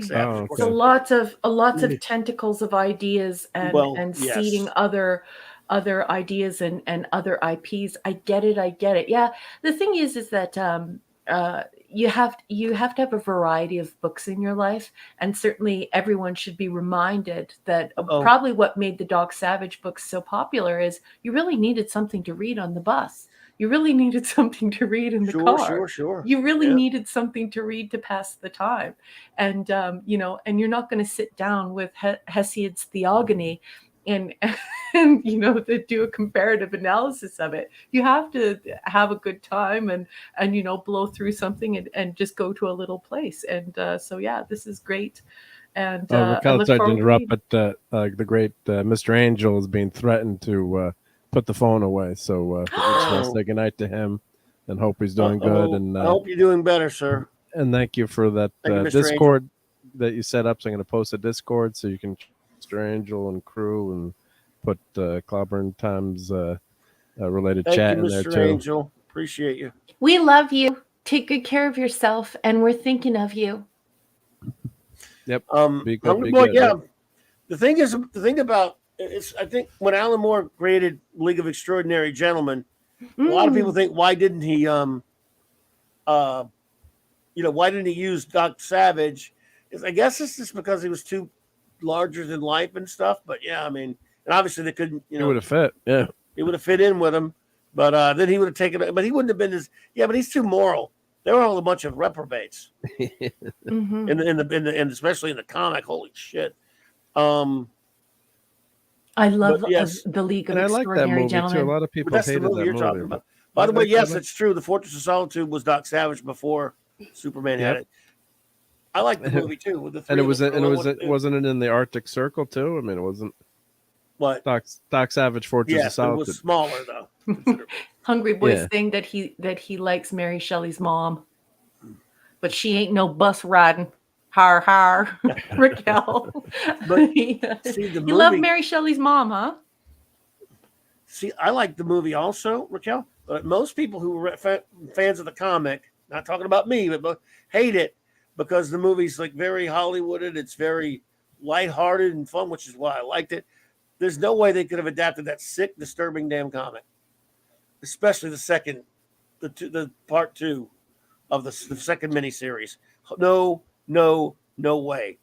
So, and they weren't going to use the way Quartermain is in that comic. You just weren't going to do it. There we go. Somebody zap these. I got it. And don't forget to report these parasitic jerk-offs. Don't click. It's been a while. We missed you, buddy. Yeah, no, goodbye. Yeah, they were hitting J-Man tonight, too. Yeah, they're back. They probably figured a way to get... Yeah, they probably figured a way to get around the... It's true. Planetary did have a Doc Savage type character. That's true. That was perversion, too. But Bobby, I love League of Extraordinary Gentlemen, and I know people hate it. They think it's utter crap. But the thing is, I think it's absolutely beautiful. First of all, it has Captain Nemo in it, one of my heroes from my life. You know, anything with Captain Nemo in it is good for me. And just this whole idea of Dorian Gray. You know, you've got Oscar Wilde in there, and then you have this vampire. So you've got the Bram Stoker mixed in there. That's all from the comic. Yeah. Yeah, and so for me, it was like this person took all of the great, crazy gothic heroes from all of these books that I love, because as you know, I absolutely love gothic horror. Which has all of the spookiness, but none of the gore or the violence. So in that movie, I don't understand how people don't absolutely love it. I could watch it a million times more. It's just so much fun. It is such a cool idea. I love the car. A lot of people hated it. I love the car. I love Nemo's car. I like the Nautilus. Yeah, the Nautilus is awesome. There's nothing better than the Nautilus. Come on. Oh, it's beautiful. And Nemo's cool in it, of course. And I like, Connery. I know they say that destroyed his career. He was badass Connery in that movie. He was very that was his last movie, wasn't it? Yeah. I think it was. Was it? I don't know. I think so. Yeah, I think it was. A lot of people said it ruined his career. I don't know about that. How could you ruin Sean Connery's career? Ruin Sean Connery's career. And wasn't he like in those yellow water panties in that one Highlander movie? If anything was going to ruin your career, Highlander 2. No, he was wearing. You're talking the 60s movie, Zardoz. 70s. Zardoz was weird. Yeah, he looks ridiculous. I mean, if anything was going to sink your career, it wouldn't be League of Extraordinary Gentlemen. But I did love League of Extraordinary Gentlemen because, like I said, there was such a beautiful thing happening there where somebody who had read all of these marvelous books, these legendary, Alan Moore. Incredible books, putting them together as a team. Oh, it's just such a cool idea. The comic, look, again, Pop Culture Republic, like a lot of others, I did like the first comic book miniseries. I kind of like the second one, even though it's very weird art. I mean, Alan Moore, again, it's Alan Moore. So, I mean, again, I still contend you can't film that and do those in a movie. I think they went the only way you could, if you're going to do a League of Extraordinary Gentlemen movie, I think you just got to make it kind of a fun, more of a fun action romp like they did you can't do the sick crap he was doing in that comic book. No one's going to sit still to watch 2 hours of Alan Quartermain as an emaciated opium freak. It's not going to do it. No, it's not going to play in a mainstream movie. And but by the way, those first 2 series from the 90s they're Walt Disney's comics and stories. They are Richie Rich compared to the garbage he did to it later. The other, like Black Dossier, 1969, all these different, when he kept bringing back these one-shots of League of Extraordinary Gentlemen, every time it was more disgusting and perverted and like, what in the hell is wrong with you, boy? I can't even imagine that. I've never read the comic. Characters. I should probably qualify my comments by saying I've never read the comic. I don't know anything about the comic. I read 20,000 Leagues Under the Sea when I was a kid. I love Jules Verne. I have I collect different versions of 20,000 Leagues Under the Sea. And obviously I'm a massive fan of Bram Stoker, Mary Shelley.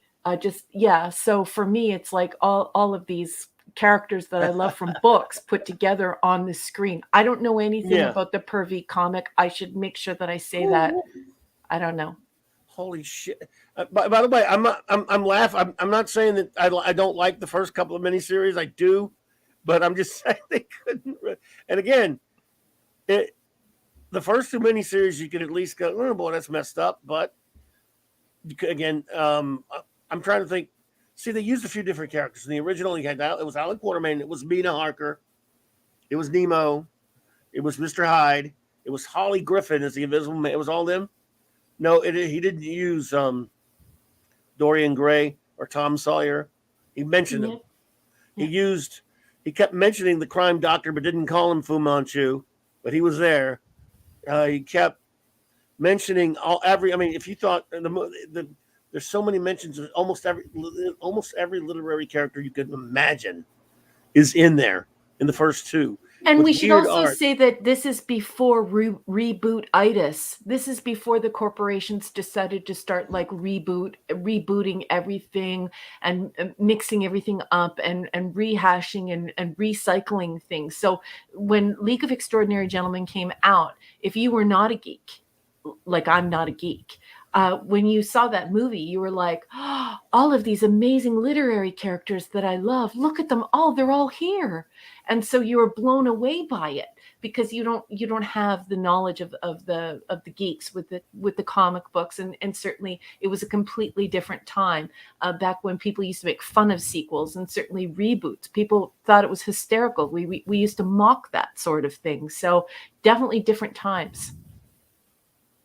And here's the first comic. I thought there you go. Kevin O'Neill's was just his art's weird. That is weird art. Yeah. I like him, but he was kind of a weirdo artist. I knew you would do that if you were still here. The romance. No matter what, I will not be explaining what that means on the air. Okay. He knows. Look at Nemo. Look at that beautiful Seek. He's just gorgeous. Look at his Death Star. Yeah, I love Nemo. He's gorgeous. Somebody compared him to Dirty Harry. I think it was Hungry Boy. I totally agree. Hungry Boy. He is Nemo was a badass. Yeah. Yes. Yeah, that car is awesome. Look at the car. How did people not like this? This was so good. I understand why geeks were offended since now I understand your guys' world and I understand your comics. But for nerds who just read about these characters in books, this was like groundbreaking. It was so cool. It was like mind blown. How is this happening? I thought the movie was fun. I don't know why people hated it so much. I guess they wanted it. But look, I've been there. I want my comics adapted faithfully, and I do understand that. But this is sort of like the 1994 film The Mask, which was a fun, Jim Carrey romp.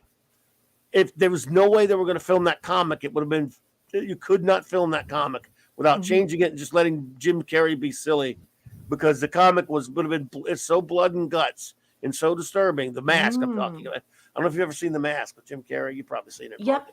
And that was what was her first movie too? What's her name? Yeah, I don't want to hear her name. Yeah, all right. Yeah, who knows her name? Whatever, blonde girl. I'm just kidding with you. But anyway, blonde girl. That's her for anyway. The Mask. I'm just using that as an example because that comic. Holy crap! There's no way they were going to be able to film it. Not a prayer. It was too sickening. Yeah, I get you. Think so? I love that car. I get you. I get you. And it is a real learning experience for me to understand how the source material is being betrayed. And so it cheeses off the geeks. And then the nerds who are completely unaware of your geek world and have never read any of the comics, aren't even aware of the comics, but they've read all of these books either in academia or for pleasure. They're coming from a completely different angle. And then there are all the normies that hated it. All right, this right here, by the way, if you haven't read it, Century, don't. The art looks terrible. Is that Stacy Keach? Is on the right? He goes my really, camera. I mean, look, it's tough not to give him a lot of points when you read these for the cleverness of Alan Moore using all these characters and stuff. He's the guy's a genius. It's just really sometimes he does stuff. I'm like, what is wrong with you guys? That was disgusting, man. Jesus Christ. You didn't create that character, but you can get away with it because it's public domain, I guess. The Mask was really Norse pagan, which makes it not touchback of the I didn't know that. Could we it was read Loki's, that again? It was based on Loki. Oh, really? Have you seen the Mask with Jim Carrey? Yeah. I did not know this. It was whoever wears it becomes like a messed up version of like Loki, the god of mischief. Yeah. Okay, I did not know that. So if you're just listening in at home and you're not in the chat, Hungry Boy said also the Mask comic was really Norse pagan, which movies would not touch back then. This is a nerd moment. He puts in parentheses. Another warning. If you like Some League of Extraordinary Gentlemen, do not read this one. Do not stop. Go back. Read. Don't do it. 1969. Name the movie. Don't read it. And I don't see it there, but don't read Black Dossier either, for the love of God. That's one of my favorite quotes from Willy Wonka. When he's like, stop. He doesn't even care that she's, that he's, the kids, self-destruct. Stop. Come back. Don't do it. God bless Mr. Wilder. God. Dave's singing. Dave is singing. Yeah, he's singing in the chat. And Hungry Boy says Loki forced people. Go ahead. No, you go ahead. No, when I play the maracas, it goes chick chicky boom, chick chicky boom. I like it. That's a fun, silly movie. Yeah. And then Hungry Boy says Loki forced people through the Mask to be possessed by Loki's loathing of Midgarders. Neat. Yeah. Except he was just mischievous. He wasn't depending on who wore it. However, the comic book, oh my God, there it is. Do not read. Holy crap. Do not read the Black Dossier. I'm telling you, trust me. I have to interrupt for a second, boss. Mrs. Dadman Walking just walked through the door. Everyone, please say hello to the lovely Mrs. Dadman Walking. She went to the spa today and she's looking mighty hot. So say hello to her. And Chris Persia says, Raquel, the biggest clue was that the Mask was Loki were two clues. Number one, it was green, Loki's colors. And number two, it brought about the natural urge to commit mischief. Yes. Okay. This is coming from an Alan Moore fanatic, guys. I'm telling you. Just so you know. Poor Dadman is out of Rainbow Unicorn ice cream. Oh my God! Did you see that? He actually bought some. No. Yeah, he bought Rainbow Unicorn ice cream. He did. No unicorns are hurt in the making of the ice cream, but I guess if anyone could finish it, the missus could do it and won't get in trouble, I'm sure. Hey, Dadman, nice to see you. And if your daughter is around, I just want to say, hello, Dadman clan. This car right here. That's so badass. That's gorgeous. Dave loves that car. The Nautilus was great, too. Yes. The Nautilus is one of the greatest ships in all of literature, in all of... Oh, yeah. In everything. That movie too. Yeah, just the whole idea of the Nautilus. Thank you, Jules Verne. If I can find a picture of it. Plus all the gadgets and the gizmos on the car. I mean, that's a Batmobile before there was a Batmobile. Picture of the Nautilus. It was like a sword. There you go. No, yeah, no. Well, these are different versions of it. I was trying to find one from the movie.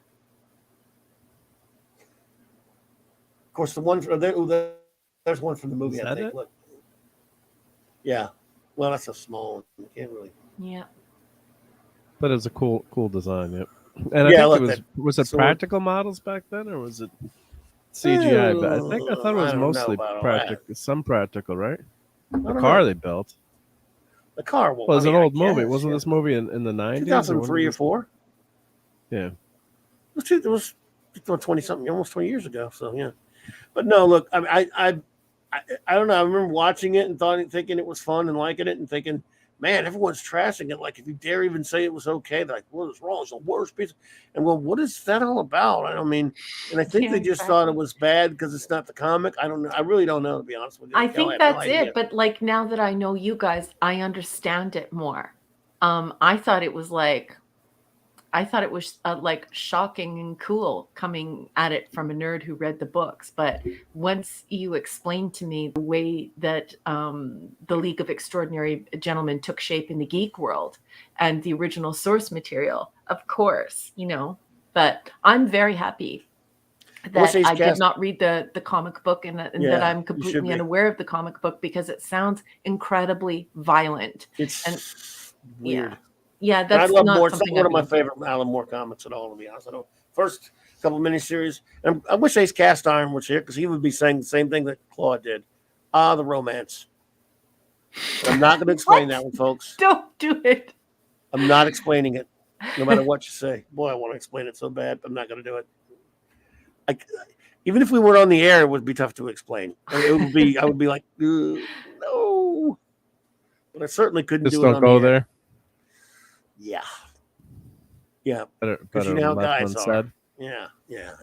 And you know how geeks get together and like to rub crap in a lot. Like run into the ground. A joke. Yeah. Yep. So there's lots of sex in the comics. Then I'm thinking. Not a lot. Not actually. Not in those first couple. The later ones, yes. Oh God, yeah. But no, it's just some certain really unbelievably disturbing scene that I'm pretty sure you don't want to know happened ever. I don't want to know it, but I can't help it because we're guys, so we can't help but snicker at it and laugh at it. Put it to you like this: when I read it, there was the second miniseries, and I remember where I was exactly that day. And this is the late '90s, early 2000s when we finally got the second miniseries, and we're all standing outside at some friend's house. And one of them said, "Did you read it? Look at this." I think we actually got our comics. We were outside just sitting in front on this car or whatever. And we were flipping through comics, and one of my friends read it before. And he starts busting out laughing on the floor, about to kill himself laughing. It's like, what? And he said, I can't believe it. It took him like 5 minutes to be able to calm down to tell us what. And then we all read it. Like, oh, shit. What in the hell is wrong with you? So make of that what you will, folks. Some of you here may have read it, and you probably know what we're talking about. We're getting some great comments. Decepticon, you are so Canadian. I cannot believe that you put Laura's C-chord in the chat. You're one of my favorite people, Sean. And of course, Ange is in the background, and she said hello back to me. Nice cool to see you, sweetheart. I'm so glad that you joined us. Ange. What did you say? Ange Dadman. Oh, hey, Ange. Hey. Yeah. It was funny when Alan Quartermain told Agent Sawyer, "Eyes open, boy. Can't protect you all the time." The Agent Sawyer retorted the quote back to Alan. Yep. There you go. I thought Connery was cool in that movie. So there you go. I don't know. When was the last time you even watched that thing? Any one of you? What, the League of Extraordinary Gentlemen? Movie, it's been a long time since I watched that. Yeah. It's been a while, but you know what? I think I'm going to watch it again. But I also really need to sit down and reread Jules Verne. I really need to do that. I have like this idea of how I felt when I first read the book and what it was like traveling through the ship with the characters. and just how big the ship felt, like how big the Nautilus felt. 1.5 years ago. Really, you got that nailed down, don't you? But I really do need to revisit all of that material. Seriously. Sure. I don't think I have it, but I don't know if I bought it when it came out or not. I can't remember now, but I saw it in the theater, of course, first time, and I've always been kind of well disposed toward it. I can't help it if Mark D hates it and wishes it was never made. I don't know. I'm just saying that. I don't even know what you think about it. I'm just kidding. No, I did. I like actually one of the movies I remember going back. One of the last movies I went with, excuse me, a bunch of buddies that one of my good friends who's since passed, but remember those times, and we enjoyed the movie. Yeah, it was a fun time. Pizza and the League of Extraordinary Gentlemen. And, that's the second time you brought up pizza. Now I want pizza. Sorry, but yeah, that's you go to pizza in a movie. That was the deal, right? That's the third time you brought up pizza. Now I want pizza. Right now, you mean? Go get some. We'll wait for you. No, I'm kidding. I did have pizza for dinner tonight, so I if you invent the transporter, I can send you some. Fourth time. Where's Nick? Nick. Yeah. By the way, this was, I think Sean, you mentioned earlier the Marvel mags, Doc Savage black and white mags of the 70s. I remember at a con 3 years ago, I got this for this Dynamite compilation of those books. It's a great book too, pretty damn cheap. So that's all the mags, the black and white mags, are the best Doc Savage comics ever done. I thought, because DC did some crappy ones later, but this is the Marvel mags from the 70s, and so this is a pretty good book here. It reprints everything, not just the comics from them, but all the features and the articles and stuff. And this Claude just sent this picture. I'm not sure if I have a different cover on mine though, now that I think about it. Anyway, sorry. Driving me into the poorhouse. You wouldn't like that sort of thing anyway. Don't worry. We wouldn't show you anything that you might be actually susceptible to liking or anything, almost. Books? Did someone say books? Books. When I was your age, television was called books. Yeah.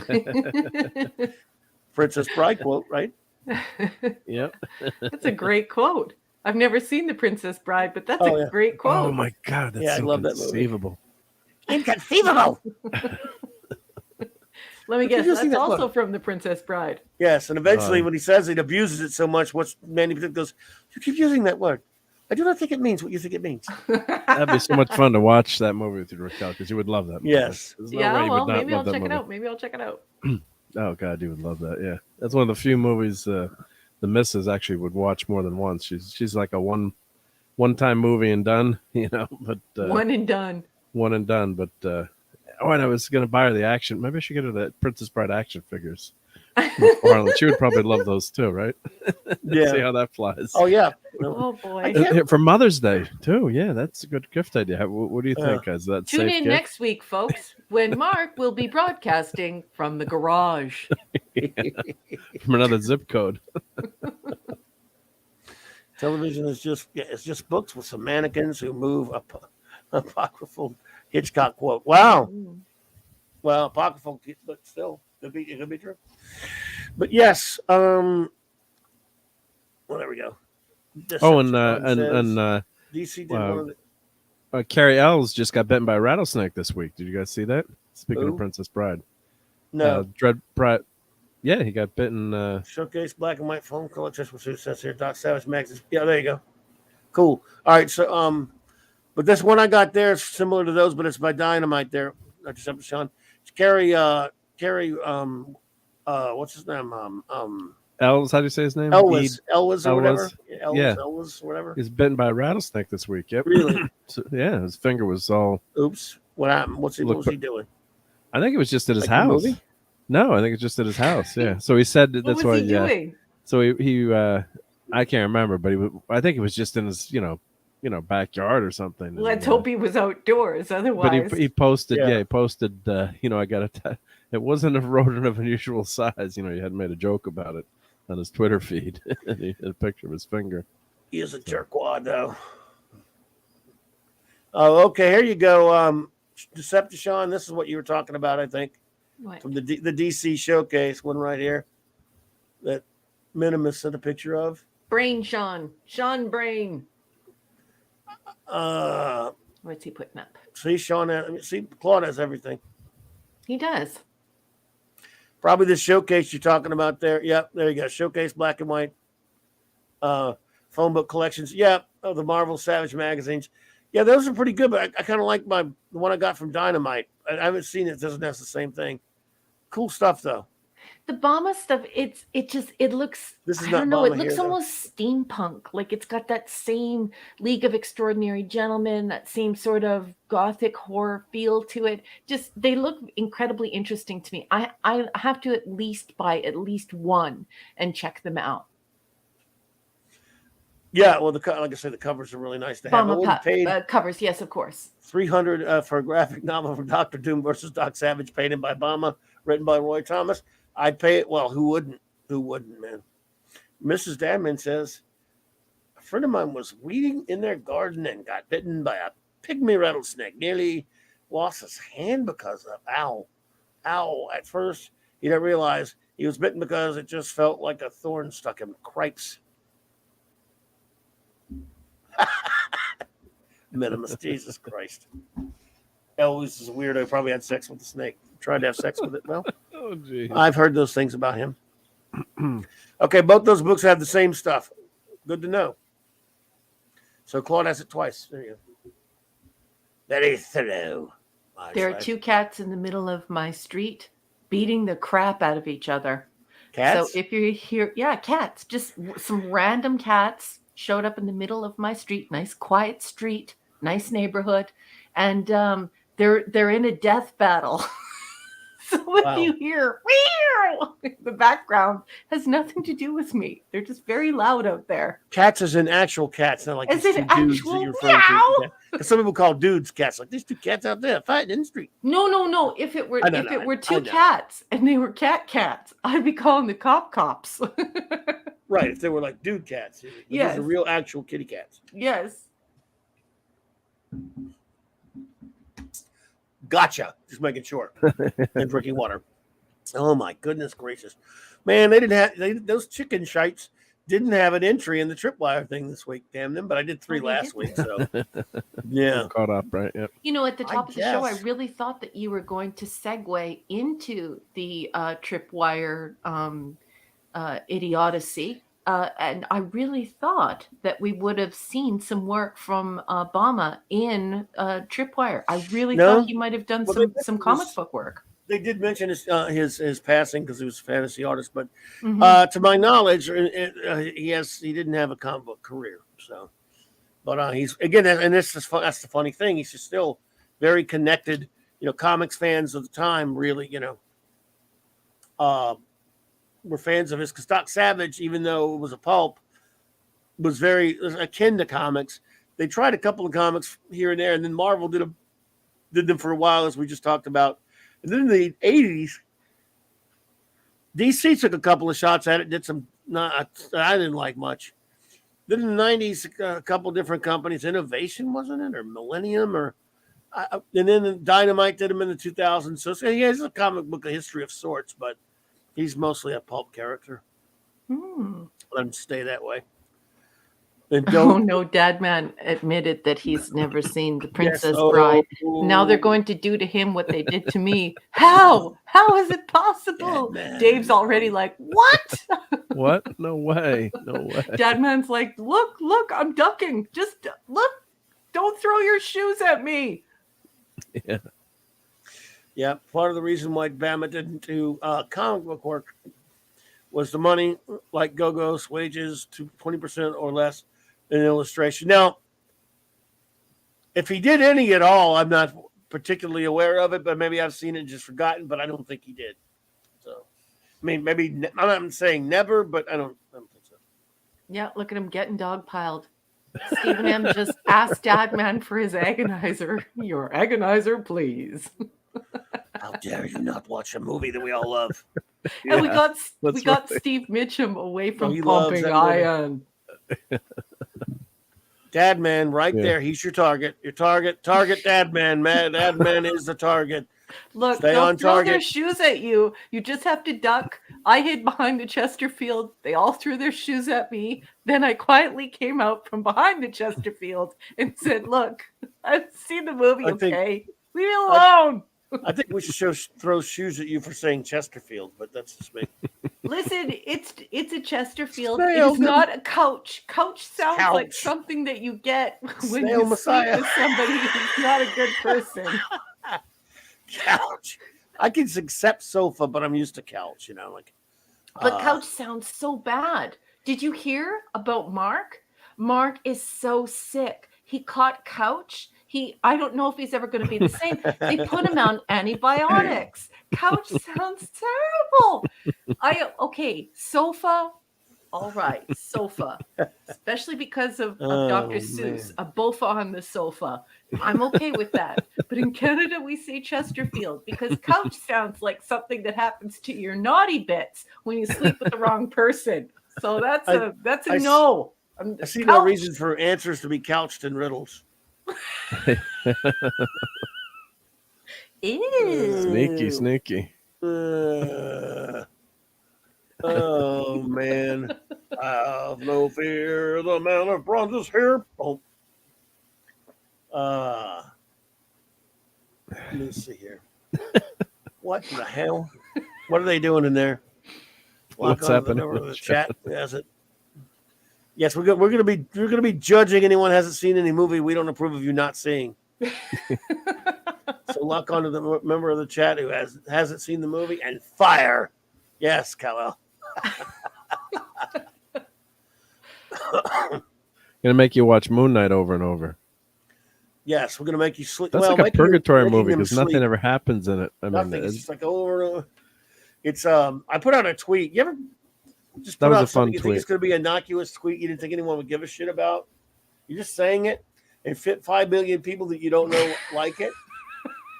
Well, how many people like that tweet? A lot. I don't know. Let me see. All I tweeted out was because I watched that first stupid episode. Okay, here we go. Let me find it. Jesus, mother of God. Pit of despair. Yeah. I tweeted out if shows that have virtually nothing to do with their titular character and are filled with pretentious, boring bullshit instead of the exciting, thrilling action and adventure one expects from the superhero genre, then boy howdy, DC Minus has the show for you. Moon Knight. That's all I did. Big deal.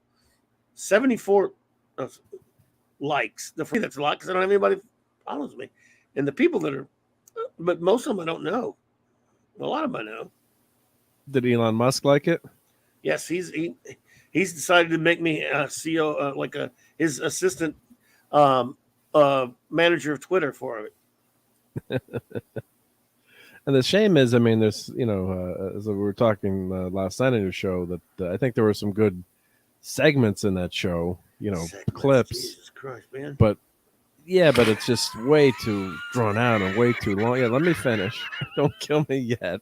But as I was saying, I've been saying that from the beginning. You could have probably told these 5 episodes. A good writer could have had maybe condensed it into a half hour or 45 minutes, and then start the Moon Knight series or use it as back. Some of it as flashbacks. I thought the stuff with his origin was very touching, and that segment was really well done. And he's a great actor, and he pulls it off. But it's not about Moon Knight. It'd be different if you had like a 22 episode series and Moon Knight's kicking ass, and you had a couple of an episode like that where it's a flashback and the characters earned it and you love the character, and then you explain the character's background. But we've had no Moon Knight in Moon Knight. We had the we have had more of the Hungry Hippo than we've had of Moon Knight. I think if you 5 episodes of a 6-episode series. Okay? Yeah, I think the Hippo was in it. 5. Gary kind of 11 minutes ahead of Moon Knight, and there's about 12, almost less than 12 minutes of Moon Knight. 5, folks, 5 freaking episodes. Yeah, and 5. It's 6 total. It's not 30 episode series. At this point, it's not about a good show or a bad show. I mean, a shit you could say, so and so was like Falcon and Winter Soldier is horrible. I hated it so much. It's garbage. But they're in the goddamn show. They're in it. I can't say, oh, I wish these guys aren't even in their own show. They're in there. The worst show has the main character in it. But not this one. What the hell? Star Trek peons the worst shit ever. He's in there. He showed up to work. But is he though? Is he well, really? The name, the guy in the name. Relative, the guy using the name in the episode is in there. I'm talking about, it's called freaking Moon Knight. Again, I go back to that joke in the first Jurassic Park, to paraphrase it from Jeff Goldblum. So eventually people are going to have dinosaurs on this tour, right? You guys got Moon Knight on this show, aren't you? Saying. Yeah, please. I've never seen anything like it. The creature that's why I was from the Black Lagoon, but there's no creature from the Black Lagoon. Yeah, he'll pop up for like 2 seconds. Seeing the Ang Lee Hulk, and I always mention my buddy Brian went to see it. He's got ADD, and he's like hitting me. He's like, "When's the Hulk gonna show up? Is this a Hulk movie? Why'd you take me to this movie? This is too slow. Where's Hulk? I want Hulk smash. What's going on?" And that did take a while, but you still had some Hulk. They've got one episode. And then left. He's like, "Why is the Hulk fighting poodles? What's going on? Radioactive poodles. I'm with him. Oh, I'm with him. He's right.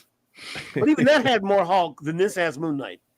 Why does Mr. Parrish, why does Minimus want me to bring an extra pair of pantaloons to the Princess Bride?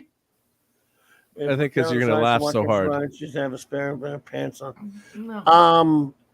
I don't know if she would laugh that much. In fact, I think she'd hate the movie, to be honest with you. I'm going to go out on a limb. Yeah, you'd probably Raquel would hate it. You probably hate all that because everyone's nagging the hell out of her about watching it. I try to tell people not to nag people about watching the movie, and they don't listen. You probably hate the witty dialogue and all the great character studies and very witty. Yeah, you'd probably hate that. Yeah, and then all the assets that are in it. Yeah, and you know, like the wheelbarrow and the death cloak. Yeah, you'd probably hate that part. Did you see Dan Hadley on Twitter? What do you do? I didn't get to read the article, but there's some word that they want to reboot Blake 7. I didn't get to read the article because I worked very hard all day. But yeah, can you believe this? Let me take a look.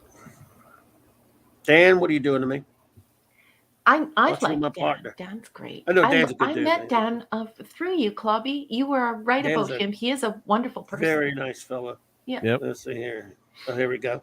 All right, Dan, don't do this to me. Let me see what we got. I know. Isn't it horrible? Was this recently or? Yeah, this is today. And I quote tweeted him, and I was like, Dan, I don't want them to reboot Blake 7. He did something about Glennis Barber.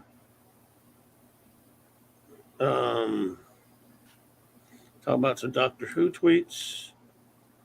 Let me go get my quote tweet. Claude's offering anyone want a peanut? Yes, I have plenty right here. Anyway, well, I don't see it. I like how you say peanut instead of peanut. It's from the movie. It's the reason for it. Oh, okay, sorry. Don't blow it. That's a funny line. But yes, I don't know.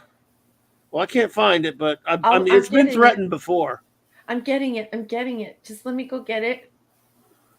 Yeah. Where the heck are it? Has. Here it is. It's been threatened. Okay, you got I'll send it to you through the DM or through the DM on the twits. Oh, thank God, Chris Persia. If Chris Chibnall was involved. It's Chibi. Chibi's threatened it before. I know that. Oh my God, save us. I mean, I will take a hostage, folks. He's kidding, everyone. Yes, I mean, I'm kidding, everyone. Yes, he's kidding. Yes. He'll take your popcorn hostage because there's absolutely no way that they let's face it, Blake 7 has some of the most intelligent, well-wrought dialogue in the history of science fiction on television. There's no way they're ever going to be able to redo that. They can only ruin it. They need to leave Blake 7 alone. How would you feel if they continued it? Oh, okay. He didn't say much, but he retweeted Radio Times. Mm-hmm. All right, and look at what it says. Glennis Barber wants to play Servalan in the Glennis, I love you. I love you. But you don't want there to be a remake of Blake 7, my dear. No. Trust me. And you could, and as much as I do love you, if they did one, and if I was actually sick enough to be for it, I would want you to be Sulin, not Servalan. Yeah. But there's only one Servalan anyway. And she's unfortunately, Jacqueline Pierce is no longer with us. So that means there is no Servalan anymore. That's the end. It would be like trying to recreate Darth Vader. Servalan they're about to ruin him, actually. Yeah, but yeah, you're right. Is the white Darth Vader? That's who she is. What if they continued the show hypothetically, different characters, the same universe, or some kind of continuation? And back in the day when we had good writers, and would you ever want to see? Say you had the best writer in the world, the best team, the best. You'd never want to see it continued, or nothing else in that universe. Yep. I'll tell you like this: if when Garrett Thomas and Paul Darrow were still old enough, still with us, and could do a show where they made an appearance and it's in the same universe later, and they put their stamp of approval on it, and someone like Terry Nation were still with us. Yes, Chris Boucher, some of those guys, it said it's going to be in the same universe, but years later, and you guys can be part of it. It's the only way I would even entertain doing something like that, but that's not what they're talking about here. They're talking, yeah. No, I'm just throwing out the hypothetical. And the thing is too is that that we know that it would be betrayed, and so it's time for all of us. This has been going on for like 15 years now. It's time for everyone to grow up. Everyone needs to grow up and let go of nostalgia. Right. If you love something and it is glorious, leave it alone. Don't dig up its body and hump it all over the graveyard. Leave it alone. Go there, leave your flowers, send your love to it, and be wholesome. There's no need to go all Pet Cemetery where you dig up the body and, like I said, hump it all over the graveyard. Yep. And that is what they would do to Blake Seven. Go and write some new stories. We're hungry for some new stories. We're hungry for some new legacies. We're hungry for some new legends. We're hungry for it. We want that. So just leave my Blake Seven alone. Well, I love it. When I want to hear something intelligent, when I want to hear amazing banter, and I want to see real science fiction, I turn on Blake Seven. And we need to let it go. We need to let it be what it is and not try and turn it into something else. That would be absolutely horrible, horrible, horrible. It is a Pet Cemetery experience. We must say no. No, no, no, no, no. She's being silly and off the cuff. I'm going to cut her some slack. They just said, people ask her stupid questions, and she's a nice person. So they say, would you like to be what would you do if they did a Blake Seven remake? It's kind of crap. She's probably saying, I'd like to play Servalan. She's being goofy because she's playing, as she mentions here, she's playing an evil character like on our show Hollyoaks that she's doing. So, that's being silly. So, but there have been threats, and see, they try to make a story out of this because these people Radio Times are a bunch of idiots. Mm-hmm. So this story is not really about it actually being tried. Again, Blake Seven might be the one thing that is shielded against this stuff. Its lack of popularity is the one thing saving it from a shitbag remake. Yeah. Yeah, this is true. Well, that is definitely reassuring, because I said to Dan, I said, I was, I've been doing some freelance work for the last couple of days. So I didn't have time to read the article, and I just said to Dan, I'll read this later, but please tell me they're not going to touch Blake Seven. Well, there have been rumors for years, but the thing is, it doesn't even have it has a DVD release of almost 20 something years ago, 15 something years ago. They're not even planning a remaster. They're not going to do a Blu-ray anytime soon. It's just now getting to certain parts of Amazon, BritBox, and stuff like that. And that's not, it's people who, some people are watching it and it does okay on there. But, again, this is someone interviewing her because she's on a popular show right now. And someone who, it looks to me from this interview, what I'm saying is, she's saying she would like to play Servalan. Who wouldn't? I mean, she was a great character, but you'd be kind of silly because you can't possibly be this wonderful lady right here. Her performance as Servalan is one of the most wonderful villainous female or male performances of any character I've ever seen, and she's brilliant.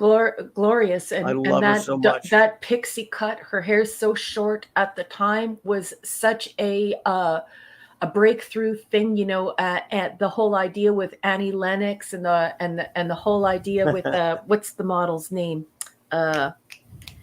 Mia Farrow also did it, but it was a very daring thing to do.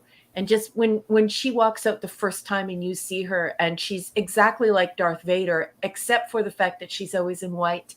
And that first time when she walks out and she's wearing this entirely white Darth Vader outfit, and she's not even wearing a bra. She looked a lot better than Darth Vader.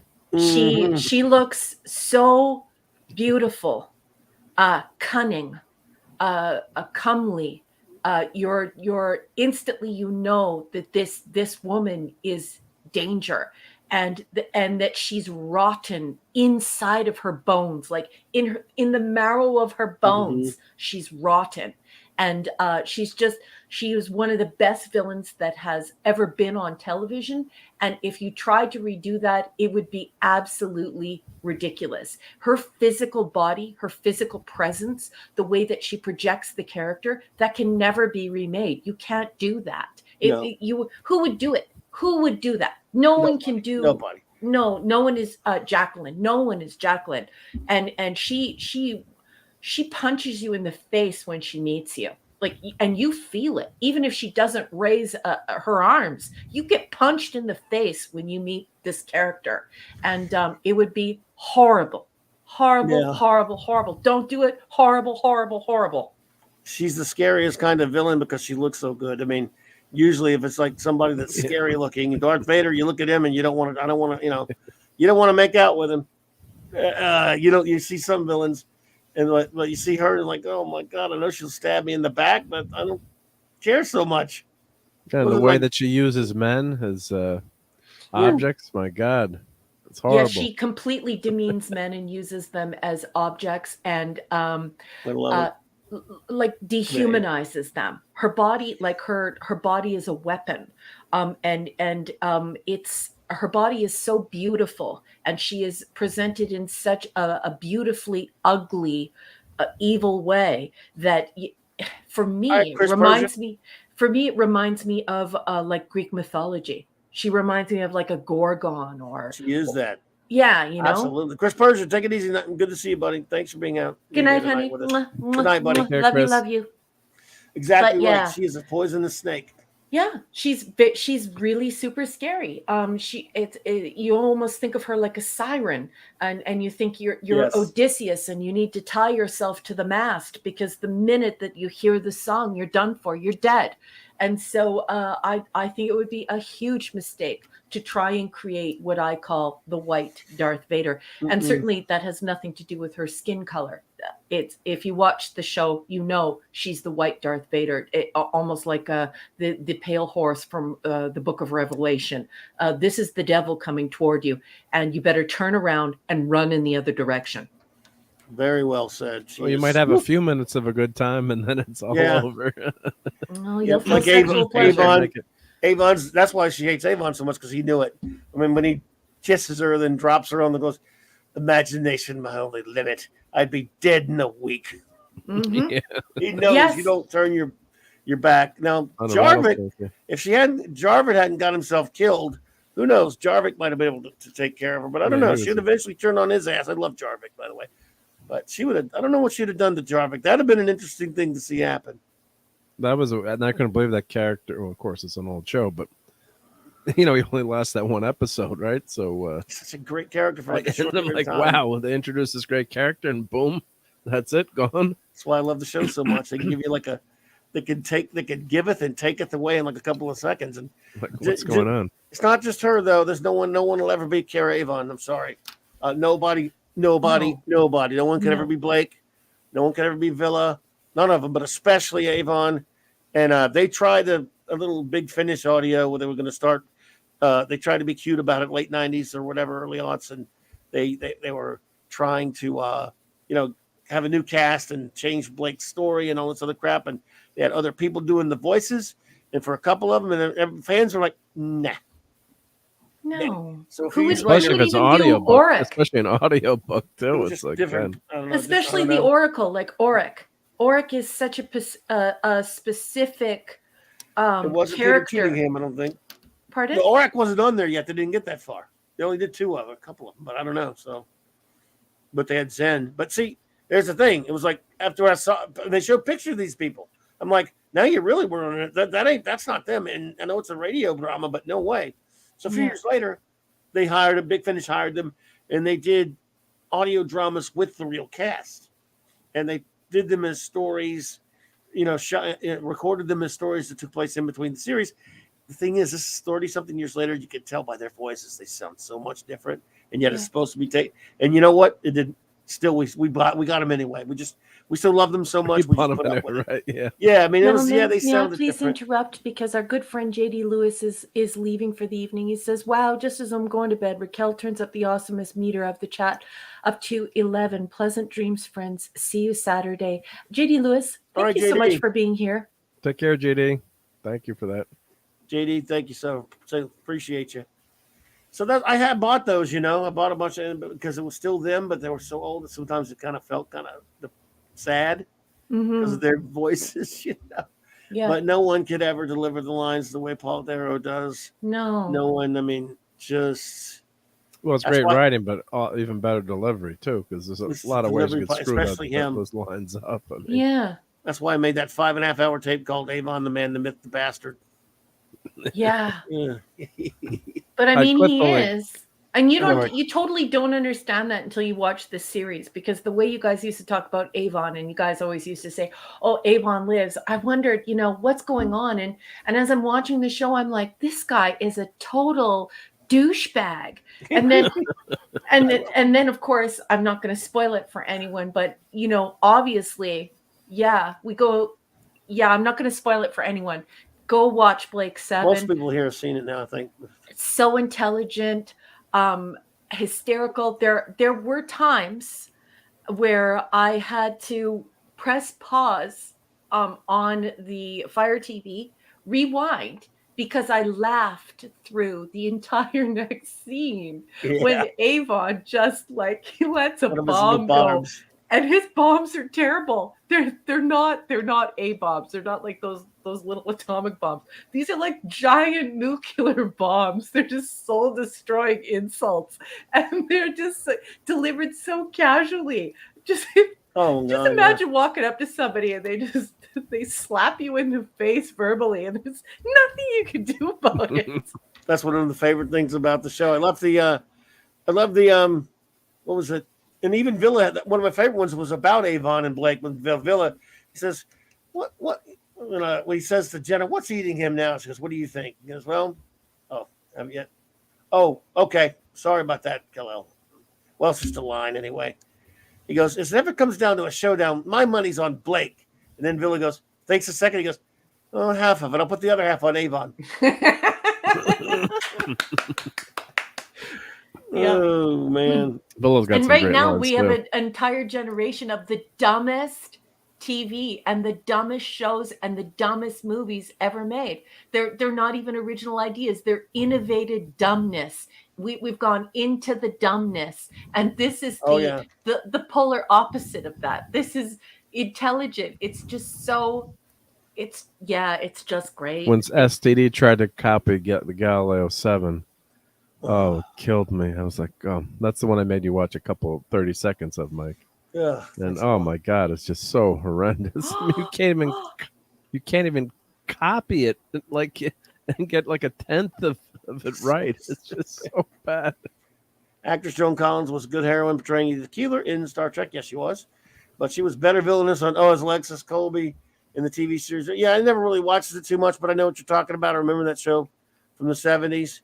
And Dynasty. Wow, Dadman said, "Yes, look at this." AKA full disclosure, at the risk of he's never heard. I'm surprised he's never heard me going on about it so much. Blake 7, never seen it when Blake 7 came out in 1978 on the. I know you're familiar with the old Doctor Who show, Dadman.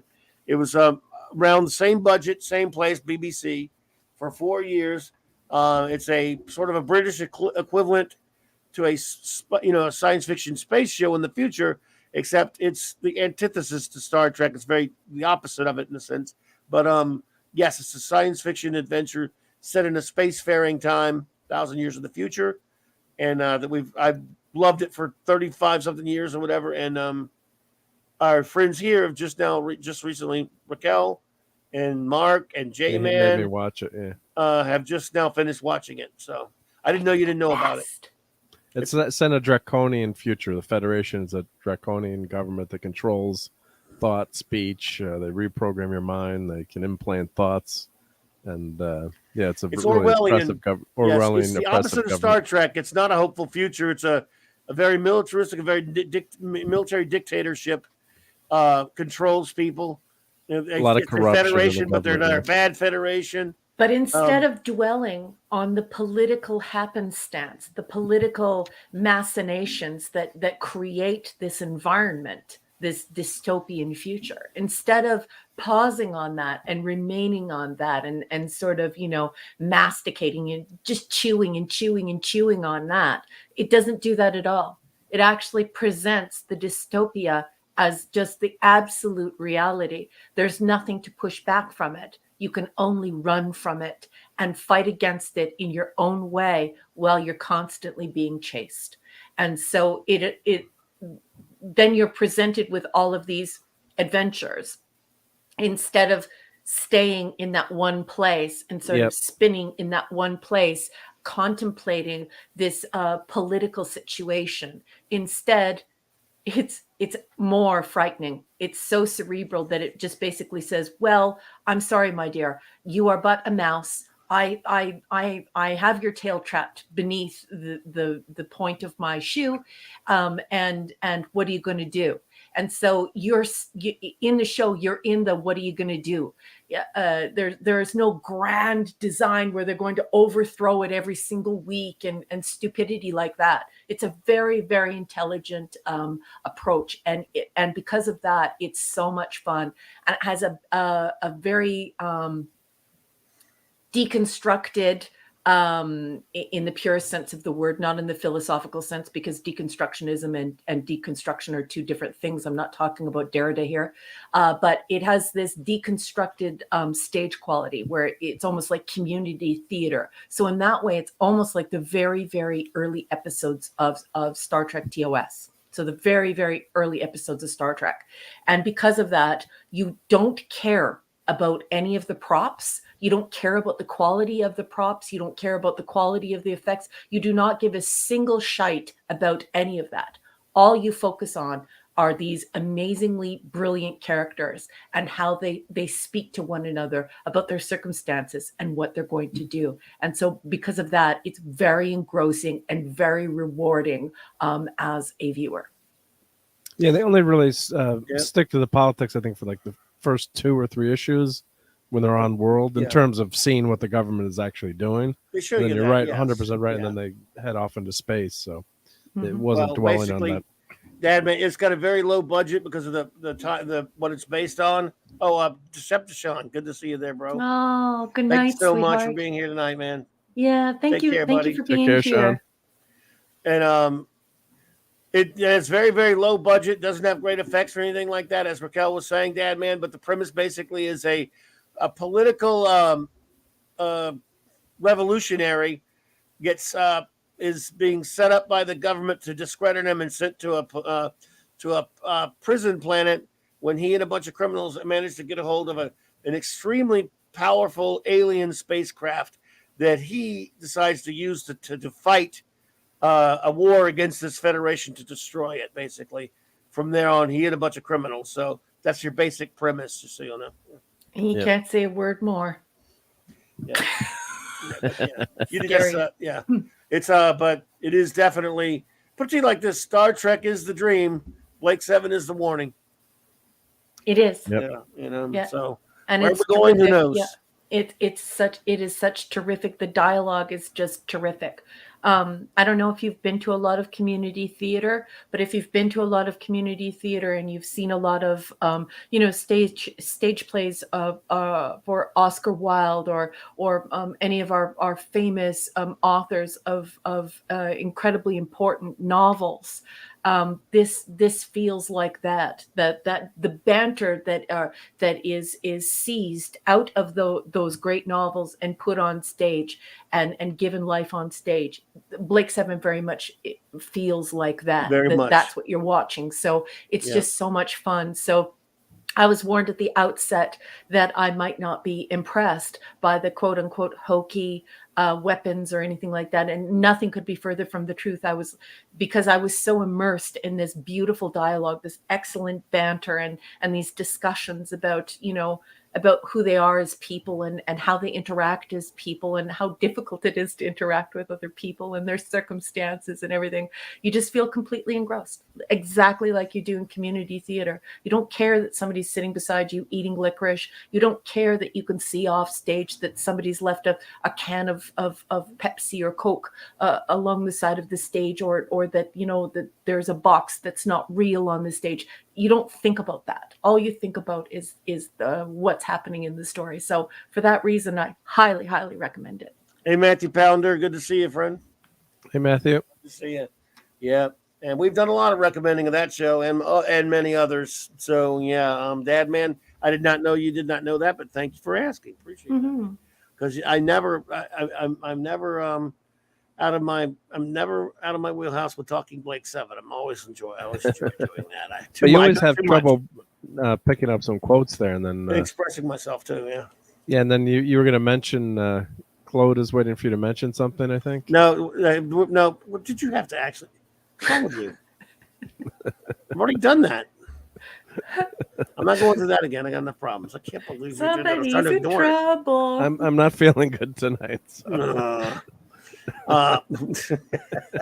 He knows, but he's right about he's right about one thing here. The writing on he sent me $5 to say that than anything STD has done. Yep, agreed. So anything. Well, anyway, so I was shocked. I figured they talked about it so much that Dad Man had got tired of hearing about it. I'm surprised he hadn't heard about it. He's a Star Wars guy, so I don't know if he'd be into something like that, but you never know. He's been watching Star Trek. Yeah. He's been watching TNG. That's our fault. So we owe him a good show, And Pop was saying that he was going to watch UFO. Pop, please watch UFO. Yeah. That's a fun show. It's been good. It's been good, yep. Been watching any of those there, Marker? Not this week, but I'm up to about episode 14. Well, because I got 4 episodes of Star Trek to watch a week. And, I know, but how do you not watch UFO? UFO is Icker. It is the show of life. All right, I'll see everyone later. I'm going to watch UFO right now. It's not UFO right now. It's UFO. Well, it depends now. Sometimes they change it. Say UFO. I noticed when there's an alien ship coming in, there's an alien they want to attack. They call it a UFO. But once in a while, they'll say UFO, but more in generic terms, like not a specific enemy. If that makes sense. Are you a part of Shadow or not, Buster? Well, I hope I'm part of Shadow because I don't want to be a Martian. I don't want to turn green or purple. I was watching Free Enterprise last night again, and then you're reading the credits, and they have what was it, January 13th? Yeah, 1999, the day the moon left orbit, and then they're like Shadow. They got the credits for Shadow is in there, like yes, they're big fans of that stuff. What's Shadow stand for? Supreme Headquarters Alien Defense Organization. Yeah. So they put all this stuff in the. So you saw it then. Oh, we have more crap in the chat. What is they were gone for a while. We got good mods here. They'll zap them. Yep. Are you sure? Hungry boy. Yes. You mofos. Have they been zapped yet? Because I can't tell. I don't know. Report. I got it. So there's another one. If I get it, then it goes away on my side. Okay. We'll see. Oh, but that one I didn't get in time. Hey, Someone already did it. No, there you go. I can't. I can. Cool. What was I going to ask you, Mark? So about UFO? Oh no! So you watched Free Enterprise then? Yeah, I finally finished it. Yeah, what do you think? Hysterical. Yeah, I loved it. Yeah, I think that's the first half is better than the movie. then the second half, because always what happens is tough You to didn't like know. when they went to see Khan at the end. Wow, that was hysterical. And then they kick him. He gets kicked out to go to the Super. We can't spoiler it. Can't spoil it. Yeah, but that is another one that's unacceptable that Raquel hasn't seen. Yeah, that was really, the inside jokes are just so funny. Mr. Parrish was busting me balls, even though I don't have any, earlier on, saying, "Why haven't you watched it yet?" So I don't need to go watch Free Enterprise before Minimus harasses me. The other night. I've watched it so many times. I mean, it's easy, just like something easy to watch. Just kind of sit back and relax. It's just silly fun, but they talk just like us. They quote the shows just like us. The quotes, the quoting is that's what's always, so they're driving, they're like, stay on target. Same stupid shit we do. Yep. I mean, they're geeks in this case, the 90s. They go to the comic shop, the used bookstore, the Toys R Us, Laserdisc store. They mentioned that. They video store back then. They used to, there was Suncoast, there was Tower Records, those sites and places. Who are you buying that book for? Who you buying? When they meet, you can't Shatter. Buy that. You're a what? What am I? We told the girl she's buying the comic. Yeah, you're a girl. A girl. Again, the girls can't buy comics. Prejudice is addressed as well, but it's just man, and it's not real. Goofy fun. Because whenever I've walked in a comic book shop, all the men are like, "Hi, how are you? Can I help you? What are you doing? You want to hang out? Do you play checkers? Do you play chess?" Well, he was mad because he had a comic book on reserve, and she went over and grabbed it. But there have been on his pull list. There have been times when, if you're in a comic shop and a lady walks in, you are a little surprised. In certain eras of maybe not right now anymore, no, but there have been times where, for whatever reason, depending on what comic shop you were at, you didn't see it much. And again, it depends on where you are. And even cons in the early 80s. There were, at least that wasn't so bad that there were still women going to. That was how my kids were born. But no, but you'd be catered to. That's for sure. I mean, how can I help you? Yeah. Or if the person could actually talk. I mean, I've never been rejected from the nerd community. I was never a part of the geek community. I was never a huge part of Star Wars. I didn't try and fit in with the comic book people or anything like that. I've always been a nerd, and I've always watched Star Trek my entire life. And, when I was young, I always tell the story. One year I was in school and everyone was dating, and I had to go to a new school, and the school was really far away. So I had to take the school bus, and I got on the school bus, and at the front of the bus were all of the nerds and all of the geeks. And at the back of the bus, there were a whole bunch of really hot young guys who were a great deal older than I was, because it was a K-12 school. And I went to the back of the bus because they said, come sit with us. And I went and sat with them, and they were meatheads. And I overheard the guys at the front of the bus talking about Star Trek. And this isn't, some sort of silly anecdote. This actually happened to me in my life. And there were two guys. I actually remember their names, but I'm not going to say their names on air. And they were talking about Star Trek. Spock. I'll call him Kirk and Spock. So Kirk and Spock are there, but actually it wasn't really Kirk and Spock. But anyway, it's more kind of like Scotty and maybe Sulu. And so I overheard them, and they were talking about Star Trek, and I immediately said, "I'm sorry, but I just want to go sit with these guys." And I sat right directly behind them, and they turned around, and instantly we all just started talking about Star Trek together and how much we love Star Trek. And we started talking about the characters, and the boys were doing quotes and stuff like that. And I never looked back. You weren't on my bus. And the guys the guys at the back of the bus were pretty disappointed. They've sort of felt like I betrayed them because I didn't look like I belonged with the nerds and the geeks, but I did. And that's where I stayed for the remainder of the school year, at the front of the bus with my friends, my actual friends with something in common with me. And you know what's funny is both those guys were also in band with me. So they were band nerds too. and they were in the games club. So we had a games club where people could build their chess game or their backgammon game. So not only were they in all my options, but they watched all the same stuff I did. I loved those guys. Long live nerds and geeks! I think we're all bozos on this bus. Sorry. Yeah. Well, yeah, the one that reference. Go yeah, the line in Free Enterprise I love in the beginning was he's breaking up with his girlfriend and they're getting a fight, and of course she's giving him a Hallmark ornament, the 1991 ornament, which is worth a ton of money now and was then, I guess, in the context of the movie. The Enterprise ornament, which I never bought, and she's taking it. I'm like, I'm taking this, and she's like, well, how could you know the names and all the titles and the days they episodes, TV show like Requiem for a Martian, and you could see like the Robert's character's brains are it's killing him that she got the episode title wrong. And he mumbles, "It's Requiem for Methuselah." She's like, "What? What?" She said, it was Requiem Methuselah. Yeah. Valentine's Day.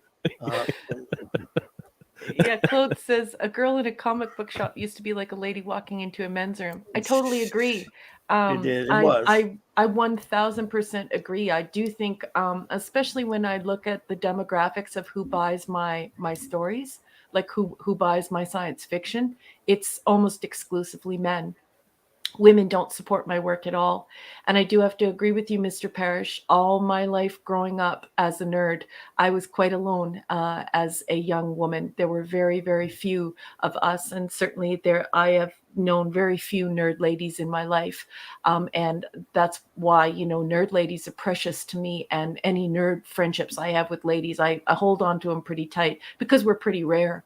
I mean, now you look on social media, though, and people all want to use the nerd handle because they want to appear academic. They want to appear well-educated. And so they get on social media and they're like, I'm a nerd. I'm a nerd. I'm a nerd. And they're not. And they're not. You can tell by the way they talk, and they're just annoying. So everyone's a nerd and a geek now, and like 99% of them aren't. But you're right, Mr. Parrish. It is very.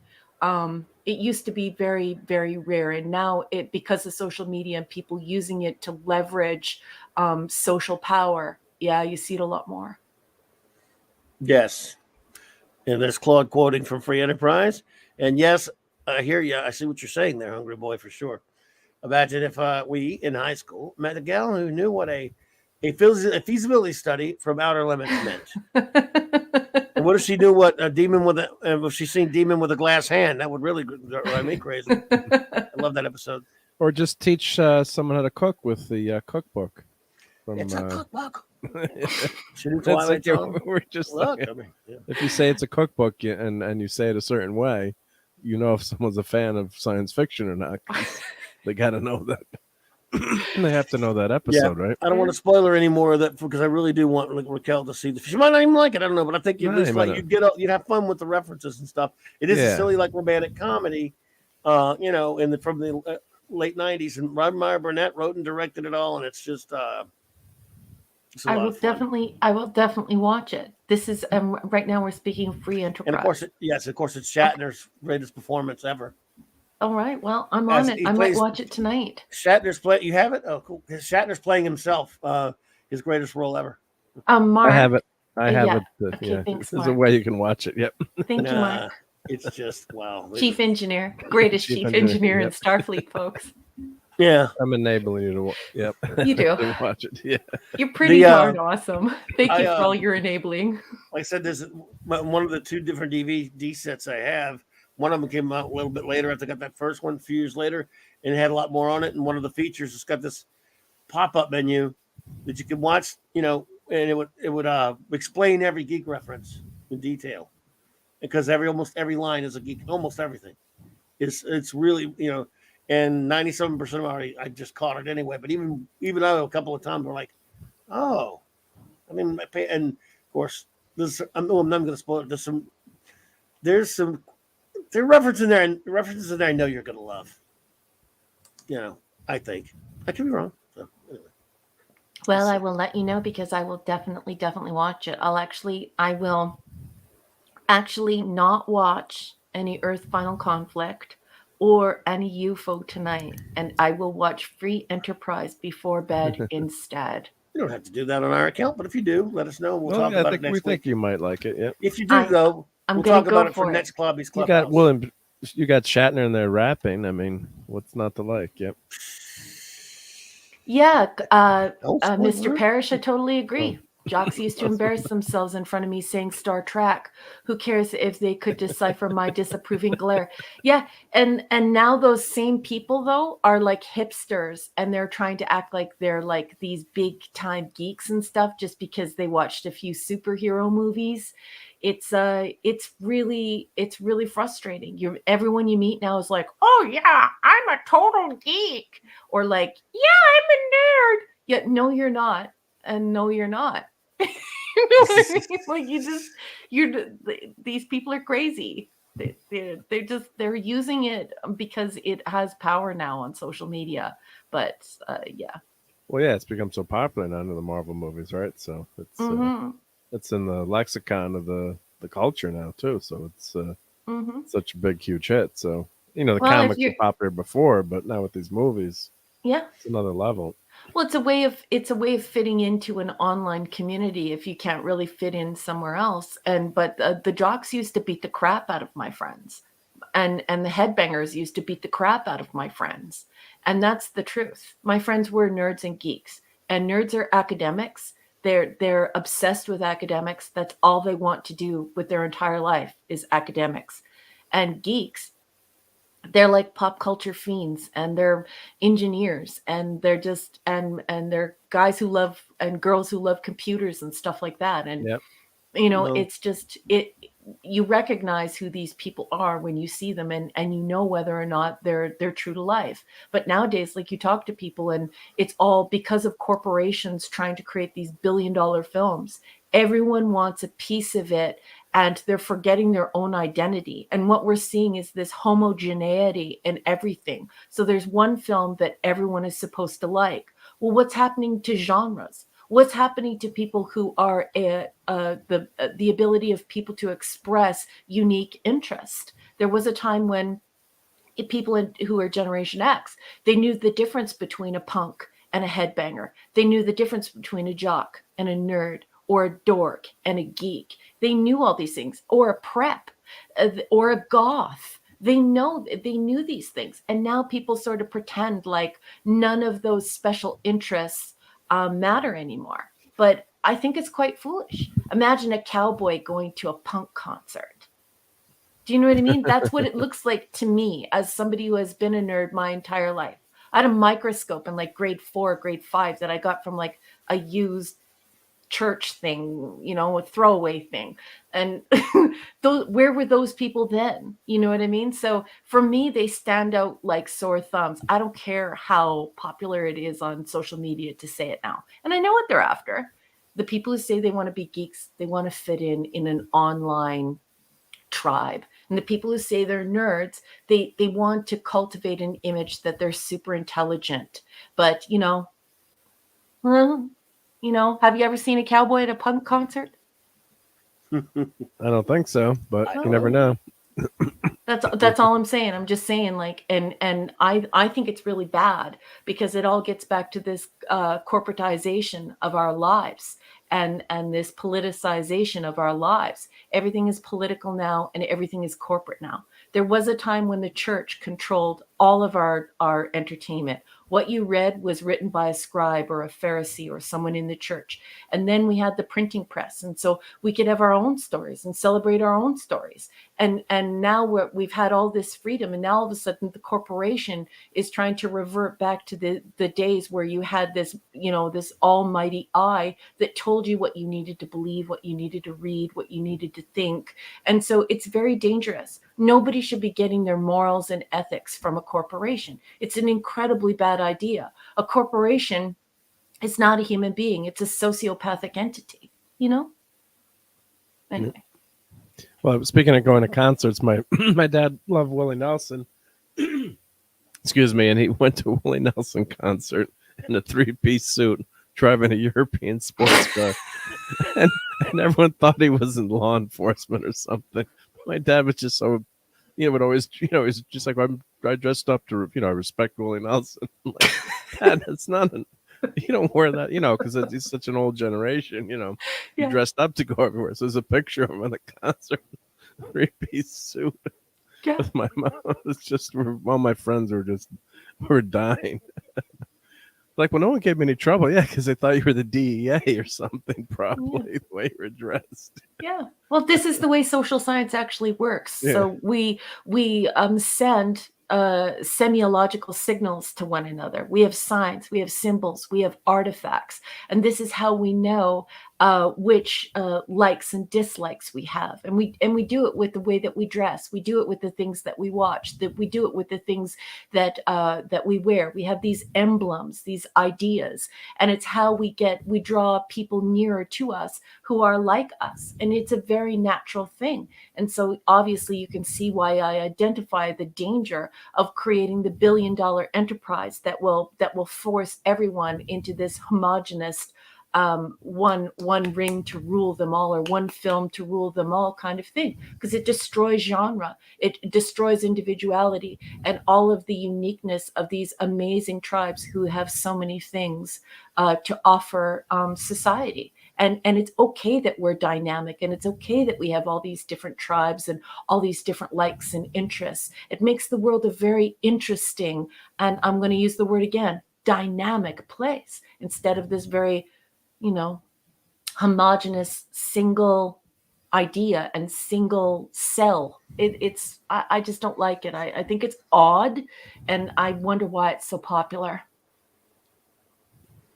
Yep, yeah. Well, 10 years of superhero movies have made non-geeks, nerds feel like they were geeks and nerds. Let's make geekdom mainstream. Mm-hmm. Right. And those two words that Raquel makes, always brilliantly makes the distinction between. I got bad. Again, I always like to tease her about it, but it's true. There's only one spot probably left in the entire universe that knows it, and it's only because of her, and that's right here. Nobody else, unless they've been within the sphere of Raquel's influence, knows, and I still love that she does it, but knows the difference, the blurred difference that pop culture has blurred between geek and nerd. Well, nobody. I'm not the only scholar who's covered it, though, Clobby. I know you're not. There are several PhDs who have actually written dissertations on it. So there are several scholars that are in the same sphere of social science that I'm in that are like, hey, wait a minute here. Okay, I'm going to go with, I will rephrase then. Only non-scholars. Yeah. Other than the scholars you refer to. Nobody out there, and I mean nobody, unless they've heard you talk. And I'm not trying to be funny. It's true. I mean, it feels true. Let me backtrack. It may not be true, but it feels true. Mm-hmm. I'd heard it before, but never explained as well as you've explained it. Or, I've heard it casually, like, some people say, well, nerds and geeks aren't the same thing, but never really explained it so I could understand it. So. But most people don't know. I mean, they think. No, but I kind of vaguely heard that. But what's weird about it, though, is I may have known for decades that I was going to meet Raquel and didn't. Maybe something like maybe in a couple of years I go back all the way to the future and tell myself, and then I plant a supposed non-suggestion and I don't realize it, because I've never been comfortable saying nerd. Never. I'm a geek, and I like saying geek, and I'm comfortable in it. I think it's funny. I joyously refer to myself as a geek. I say geek this, geek. And when I refer to comics, all the stuff that Raquel has affirmed to me are quote unquote geek tendencies and geek stuff. I've always called geek stuff, and I've never called nerd stuff. And it was before I ever met her.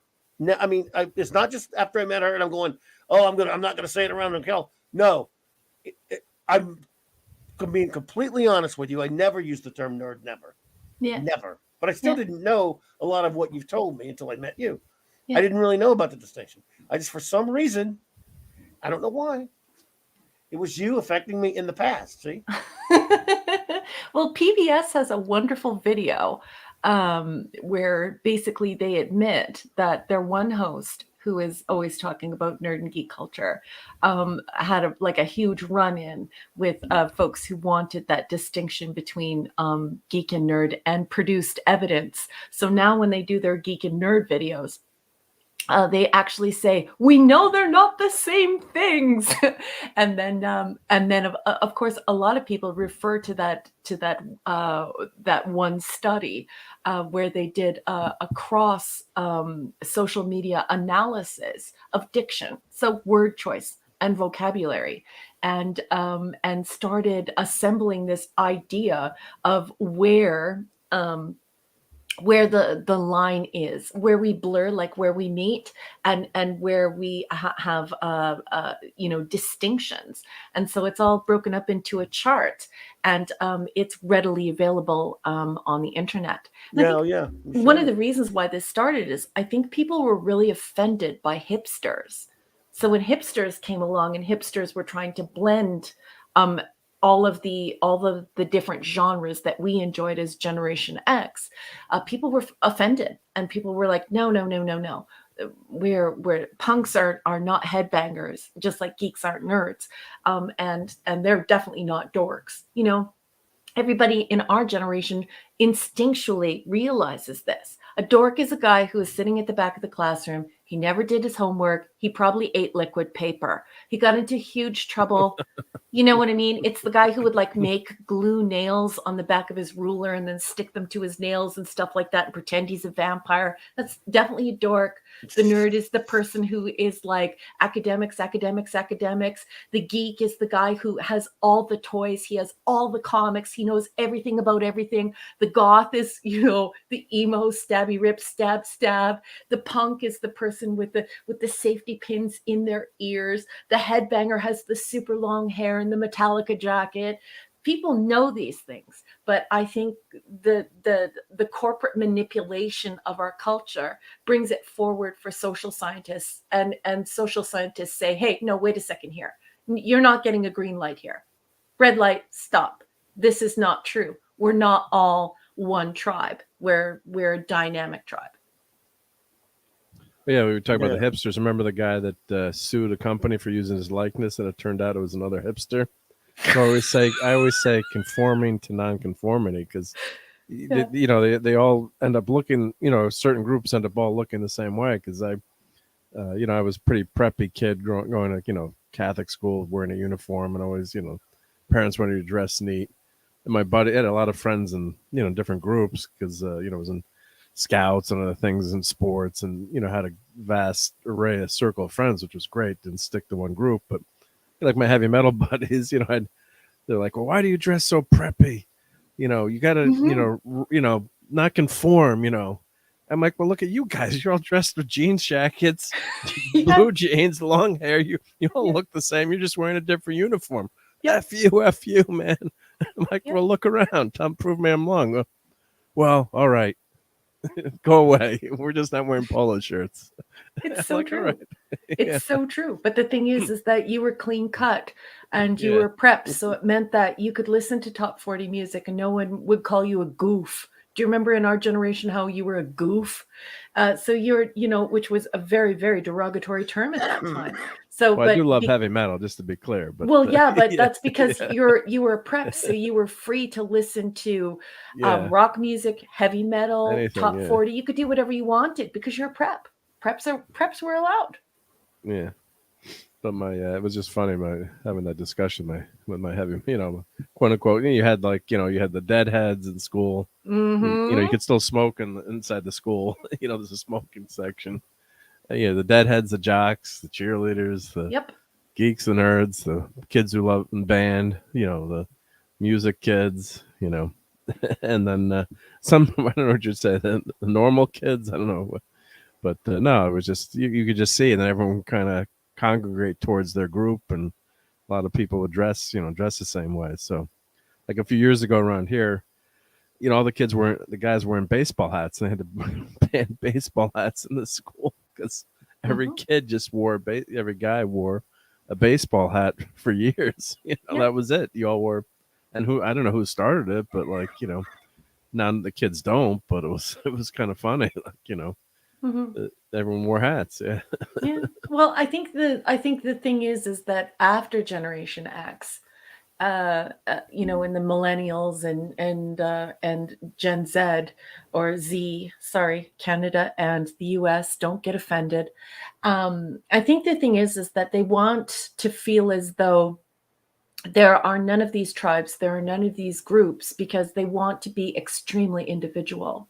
They have this idea, and I'm not saying this in a derogatory sense, but because people often use this word in a derogatory sense, and I'm using it as it actually means, its actual definition, and that is that they have this idea that they're a snowflake. They're not like anyone else. They don't belong to any group, or they belong to all the groups. And so what ends up happening is they give in to this idea of homogeneity. They don't test different things in their life and belong to a different group to sort of test their own character and learn about themselves. They just sort of float. They don't want to be a part of any group until they get online. And then once they get online, that's when they seize hold of who they think they're going to be. And so in that way, it's really scary because it's happening in an anonymous situation instead of in real life.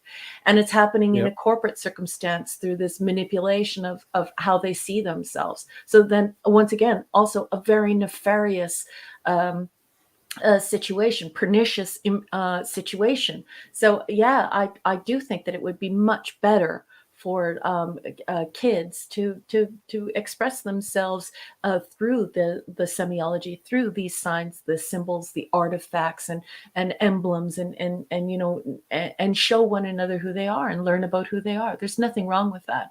Just like there is nothing wrong with a gothic horror novel, or a Western novel, or a romance novel, or a science fiction novel. It's actually gotten so bad, Mark, that you see people online now arguing that there's no difference between science fiction and science fantasy. They're actually trying to push all of the genres together. Yeah, so good. Oh, and Mrs. Dadman is heading out. She said it's a good night, sweetheart. Good night. Yep. Thank you for being here tonight with us. Great to have you. Yep, and go eat Dadman's unicorn ice cream the next time he gets it. Get some more. When he gets it, you have first dibs. Yep. Oh yeah. Oh, there you go. Well. We've been here almost a 3-hour range. Does anyone else have anything? I mean, I want to keep everyone too long. Yeah, we only keep you 3 hours. Yep. Yeah, we only kept you 3 hours. I'm getting a little tired here too. I'm just gonna say. Yeah, no, Mark's tired. He's a big sissy. He's not feeling well. Yeah. Maybe we should. I gotta go watch. I gotta watch UFO.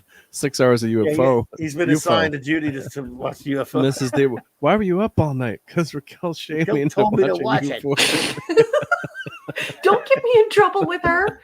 Your wife is cute, but she's fiery. She's a light sleeper too. She hears me. She's like, I heard you walking up the steps the other night. It was kind of late. Wow. Like, but I was tiptoeing. Yeah. Jesus.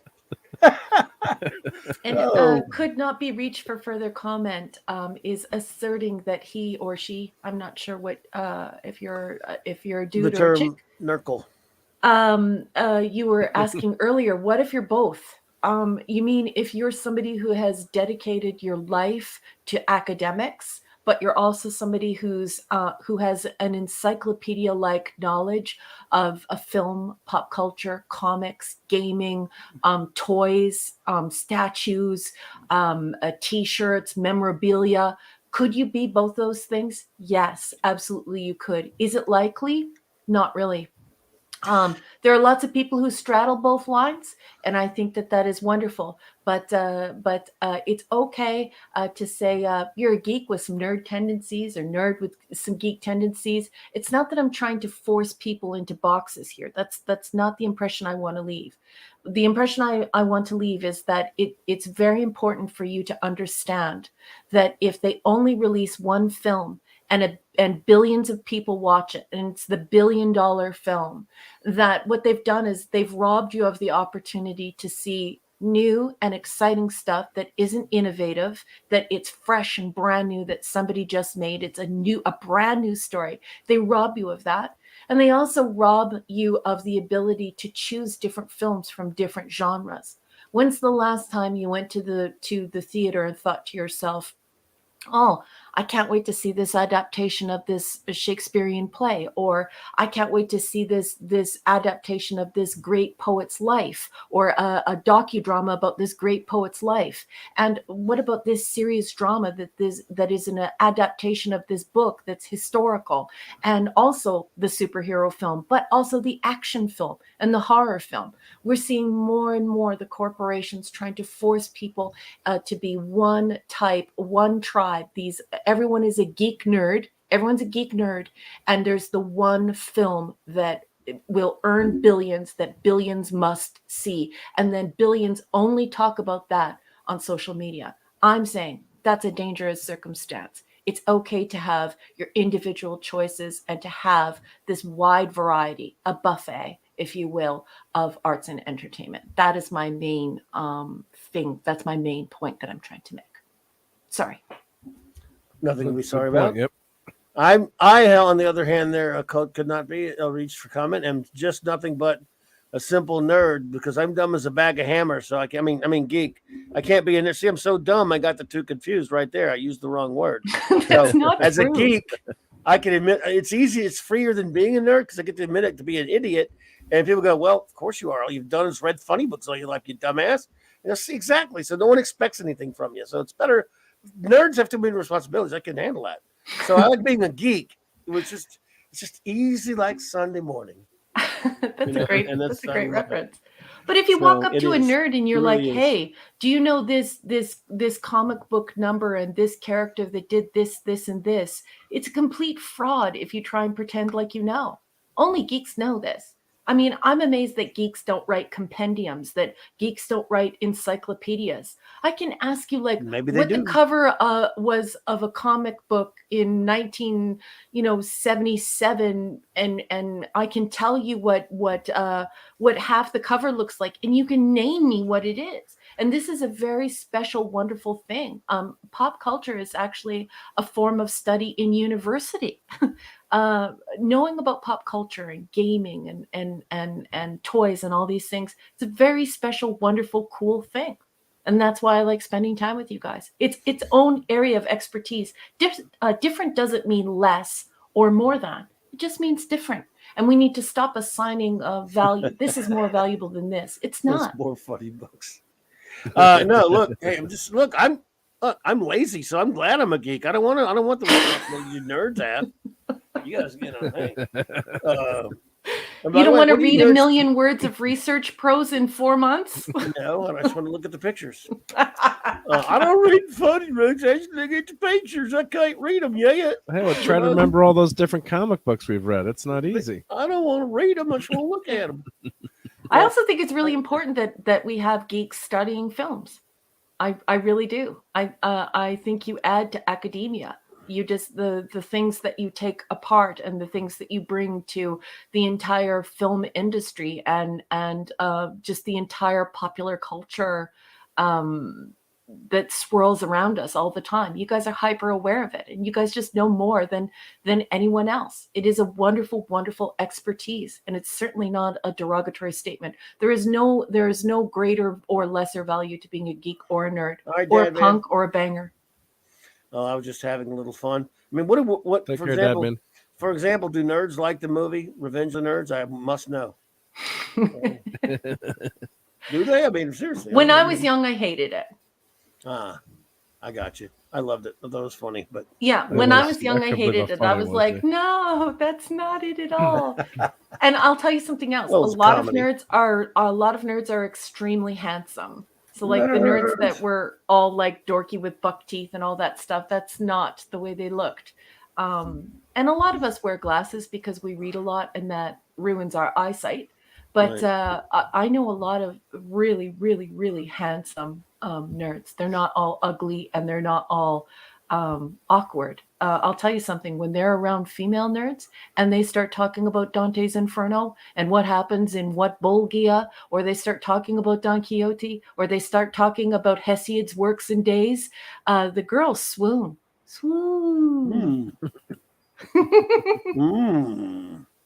I need to try that.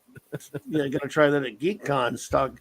talking about Star Trek and talking about comics and stuff. Doesn't seem to work. No, I'm just kidding. We were, like I said, I went to with Loki and Eris, and I went to lunch today, and we were talking to the very sweet young lady that was waiting on us, and she saw his shirt. Yes, Loki had a Loki shirt. Imagine that. I had the thing on my shirt. It was almost like we're caricatures of ourselves. It's almost like we're geeks. And he had to explain who she wasn't exactly sure, but when he finally got the cogs going, because he was very young. Oh, because for the Marvel movies, Loki, because there's no point in saying Loki from Norse mythology. Let's be honest. It was a comic one anyway, She goes, oh yeah, and then finally she remembered it. Sweet girl, by the way. She remembered it, and I love those. I love Marvel. Well, let's face it. She's talking about movies. She loves the movies. She watched the film. She never talked. She might have ever seen a comic book.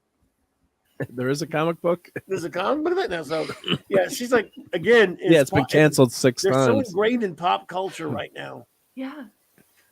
These characters, like I always say, they used to be comic book characters. Now they're, like it or not, they're movie characters. Yeah. And that's how most people recognize them. They saw a movie. They now know who Captain America and Iron Man are because of movies. And Thor, you think they know who Thor really is from mythology? No. It's Chris Hemsworth is Thor. Yes, Yeah. but the nerds are thinking of the the nerds are. So this is why if you walked up to a nerd and started asking a nerd about Greek or Viking mythology or Norse mythology, they cannot inform you on the comics at all. They cannot inform you on the comics. They don't have the street cred. They don't have the knowledge. They don't know what they're talking about. But the geeks know this wonderful world that's been created in comic books that bridges this gap where people enjoy reading the Norse mythology. I think some academics did read comics though. Yes. Oh, many of them. And there are courses in graphic novels and comic book lore in social science. They, Marvel, when they had their big renaissance of the 60s, when Stan and Jack and Steve Ditko and all these people launched it with that new Marvel, saved Marvel, and they actually became Marvel Comics. After a couple of years that started getting out, Stan was all the rage in the 60s and in the 70s at college campuses, giving speeches. He says most of their readers weren't the 12-year-olds anymore, the 8-year-olds anymore, like DC was. Up, right? Most DC Marvel's readership was high school and college kids and beyond, and that's what made Marvel so popular. And Stan had to do lectures and he couldn't, but they didn't understand. They did not expect this. That was entirely unexpected. They just thought it was going to be kids, because comics were aimed at kids, and they couldn't believe it. The hippies loved them, especially Doctor Strange and Spider-Man. You know who the most popular characters amongst the hippies and the college kids in general and back then were Spider-Man and the Hulk. And they liked the Hulk because he was being persecuted by the government. They liked Spider-Man because he was this loser kid like them. They liked Doctor Strange because most of them were smoking pot, doing drugs, right? The occult and stuff. Yeah, it was. But they loved Marvel comics. They didn't like DC. They loved Marvel. And a lot of those people went on to academia and fields like that and stuff. So that's right. A lot of people read comics back then, and they read Marvel mainly. And there's certainly an intersection there once you get into the nerds who are studying geek culture and studying these volumes, this source material. But that's why it's so important to recognize these distinctions that we had in previous generations, because then we can value what's in front of us and we can look at it correctly. Claude has said another thing that I love in the chat. He's a very honest person. I really enjoy him. He's very frank, and his personality has not been affected by the internet. Here we have it again. To the movie going public, Aunt May is 34. Yeah. And so Claude, I hated a cute Aunt May. I think Marissa Tomei is like in her 40s, but go ahead, yeah. Yeah, but Claude is recognizing the same thing that I'm speaking about, and that is these different levels. You've got the nerds that are studying the classics, and they could tell you about classics, and Heracles is a murderer, and he has to atone for his murderous behavior, and then you've got the comic book people who have an entire world, hundreds and hundreds of pages of this stuff, and they understand this source material, this adaptation that they're completely in love with. They're enamored with it, and they know every detail about it. And then we have this digital generation that's only seen it on film. They are totally oblivious as to why you are angry if it didn't follow the source material. So we're dealing with three different things here. And the corporation doesn't want you to see that there are three different things here, that you have the classic, then you have the geek literature, the adaptation, and then you have this sort of digital adaptation. They just want it all stirred into one soup, and they just want you to sup the mush and not comment, not take anything out of it, just consume. It's empty consumption, like water through a duck. And it's quite unfortunate, because we need to be cognizant of the way that we're being manipulated by corporations, and how corporations are manipulating how we perceive and view history, entertainment, and art. And we're at a very dangerous place right now with that. So we need to be cognizant and having open conversations about it. Indeedishness there. So, wow. Anything else for anyone? Are you guys ready to say goodnight to everyone? I mean, unless you had more. Let's skedaddle. Yeah, I better feeling good. So I better head on out before the doctor yells at me. Dr. McCoy wants me to rest a little bit. Yeah, we'll definitely take a look at that. Thank you all so much for hanging out with us tonight. It was a blast as always. You've all been fantastic. It is so much fun doing this. Now, I think we will do this. If it's clear with you two, we might do this on Wednesday instead of Thursday next week. Yeah, because you have something special to do, and we're all very excited about that. I don't know about all that now. Now you're making me feel bad about doing it, but no, don't feel bad. It's only a night. Yeah, I like to feel bad. You know that. I'm just used to it. Anyway, but yes, next we'll do that. But that's neither here nor there, because it's Saturday night that we need to do the show note on. Folks, the big party. Saturday night Star Trek. Whee! The season 6 finale. But no Wesley. Dun, dun, dun, dun. We'll bring our own Wesley. We will review 2 episodes, the 2-parter finale, and that leads into the 7th season, of course, Descent, part 1 and 2. And then we'll try to get some of our crew members to pop in with us if they can. If not, no biggie, we'll invite them.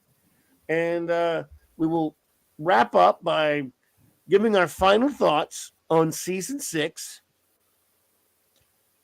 And, hey, just having a good old time. Yeah. Well, could not be reached for further comment, sorry. Thank you so much for being here. We really appreciate it. It was great to have you here, my friend. I'm so glad that you had a good time. I'm glad that we reached you. Yeah, and thank you for jumping in and commenting in our community. I think it's great. I hope you'll be back. Indeed. Thank you so much. So that's what's going on Saturday night. Cannot wait.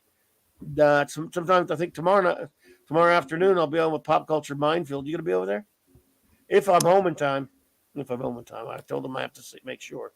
I might be able to. It depends on what's happening tomorrow afternoon. But you send me the link, so I'm not really an expert, but it'd be fun to discuss. But you're the expert. I'm no expert. Well, you say you're an expert on nothing. Yeah, no, I'm not. You don't know anything. Seriously. Yeah.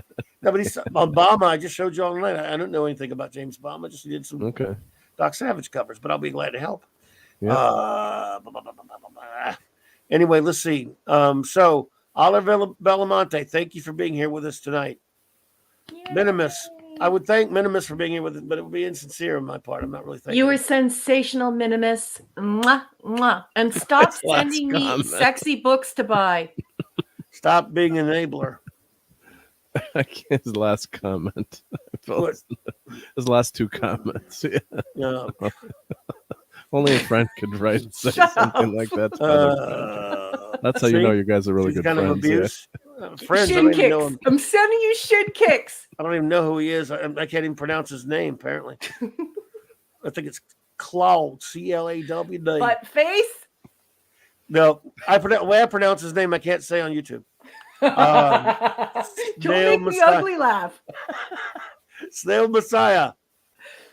He's the one that pissed me. He said, the romance, and I almost elaborated, but I'm not. I'll tell you after. No, I won't. Actually, won't. Pop Culture Republic, thank you for being here. Hungry Boy Buddy, appreciate you. Phantom Outsider was here earlier, I believe. The Great Kal-El. What are you doing? Oliver, thank you for being here with us tonight again. Snail Messiah. Good night. Backtracking here. Sorry, everyone. Could not be reached for further comment. Thank you, sir. Appreciate you. Dadman Walking and Mrs. Dadman had to run, but shout out to the Dadman clan. Yes, the great J-Man and the great Decepticon. Dun, dun, dun, dun. Great buddies, of course. We had some cool people. Pop Culture Minefield popped in. PJ of Orville Nation popped in, which was really cool. We're honored to have those guys stop by. Dave, thank you for being here. Matthew Pounder, thank you for being here, my friend. Did we see Oliver Belamonte?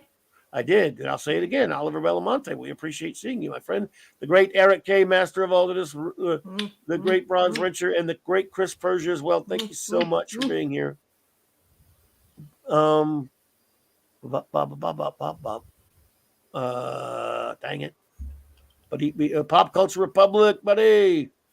Thank you. The Comic Relief Crusader popped in earlier. Captain James T. Skywalker. Dun, dun, dun, dun. Thank you. I think I got. Well, obviously, I thought does the lovely Sherry pop in? Yeah, she did. Yep, Sherry was here. Yep. And so was the Balamese minion. And the pupper. The pupper. Yep. That's right. JD Lewis, thank you for being here, buddy. JD. Let's see. I just wanted to backtrack. I think we're good. I think we probably missed some people, folks, and I'm so sorry about that. But Clubby and Mark are sick. They love you, but they're sick. We might miss some names. Yep. Yeah, might miss some names. But we appreciate everyone that's hanging out with them. They both need to go to bed, but they don't mean to miss your names because they love you, and your friendship means a lot to them, and they're very glad that you were here. But they're both sick. They have to go to bed. The great Steve Mitchum was here, buddy. Yeah. He was. Yep. Let's see. I think we just making sure here. We'll be just a second. Bob. You said J-Man, right? Yeah. I did. Yep. Absolutely ishness.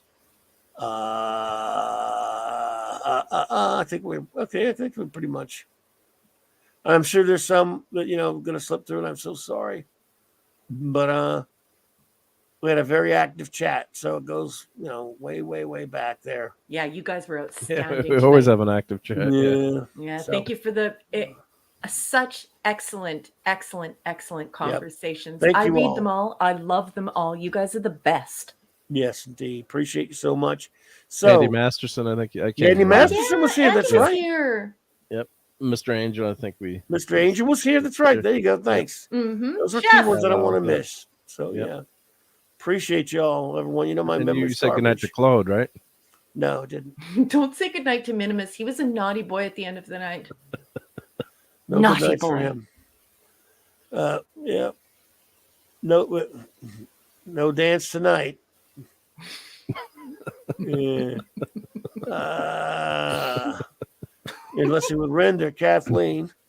One more time, Keely Chow. One more time. I'm sorry, but there'll be no ice cream for you. All right, so here we go. Thank you again, everyone. Please, before we run our end credits, these important messages. And but first, I think we would be remiss if we didn't check on our chief engineer, see how he's feeling. I had a wee bout, sir, but Dr. McCoy pulled me through.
particular reason, even though it was mine, because I'm sick.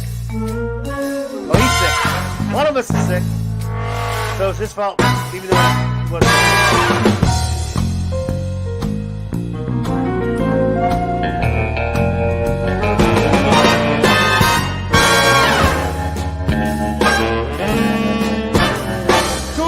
Thank you for being here. I knew we forgot somebody, but now we didn't.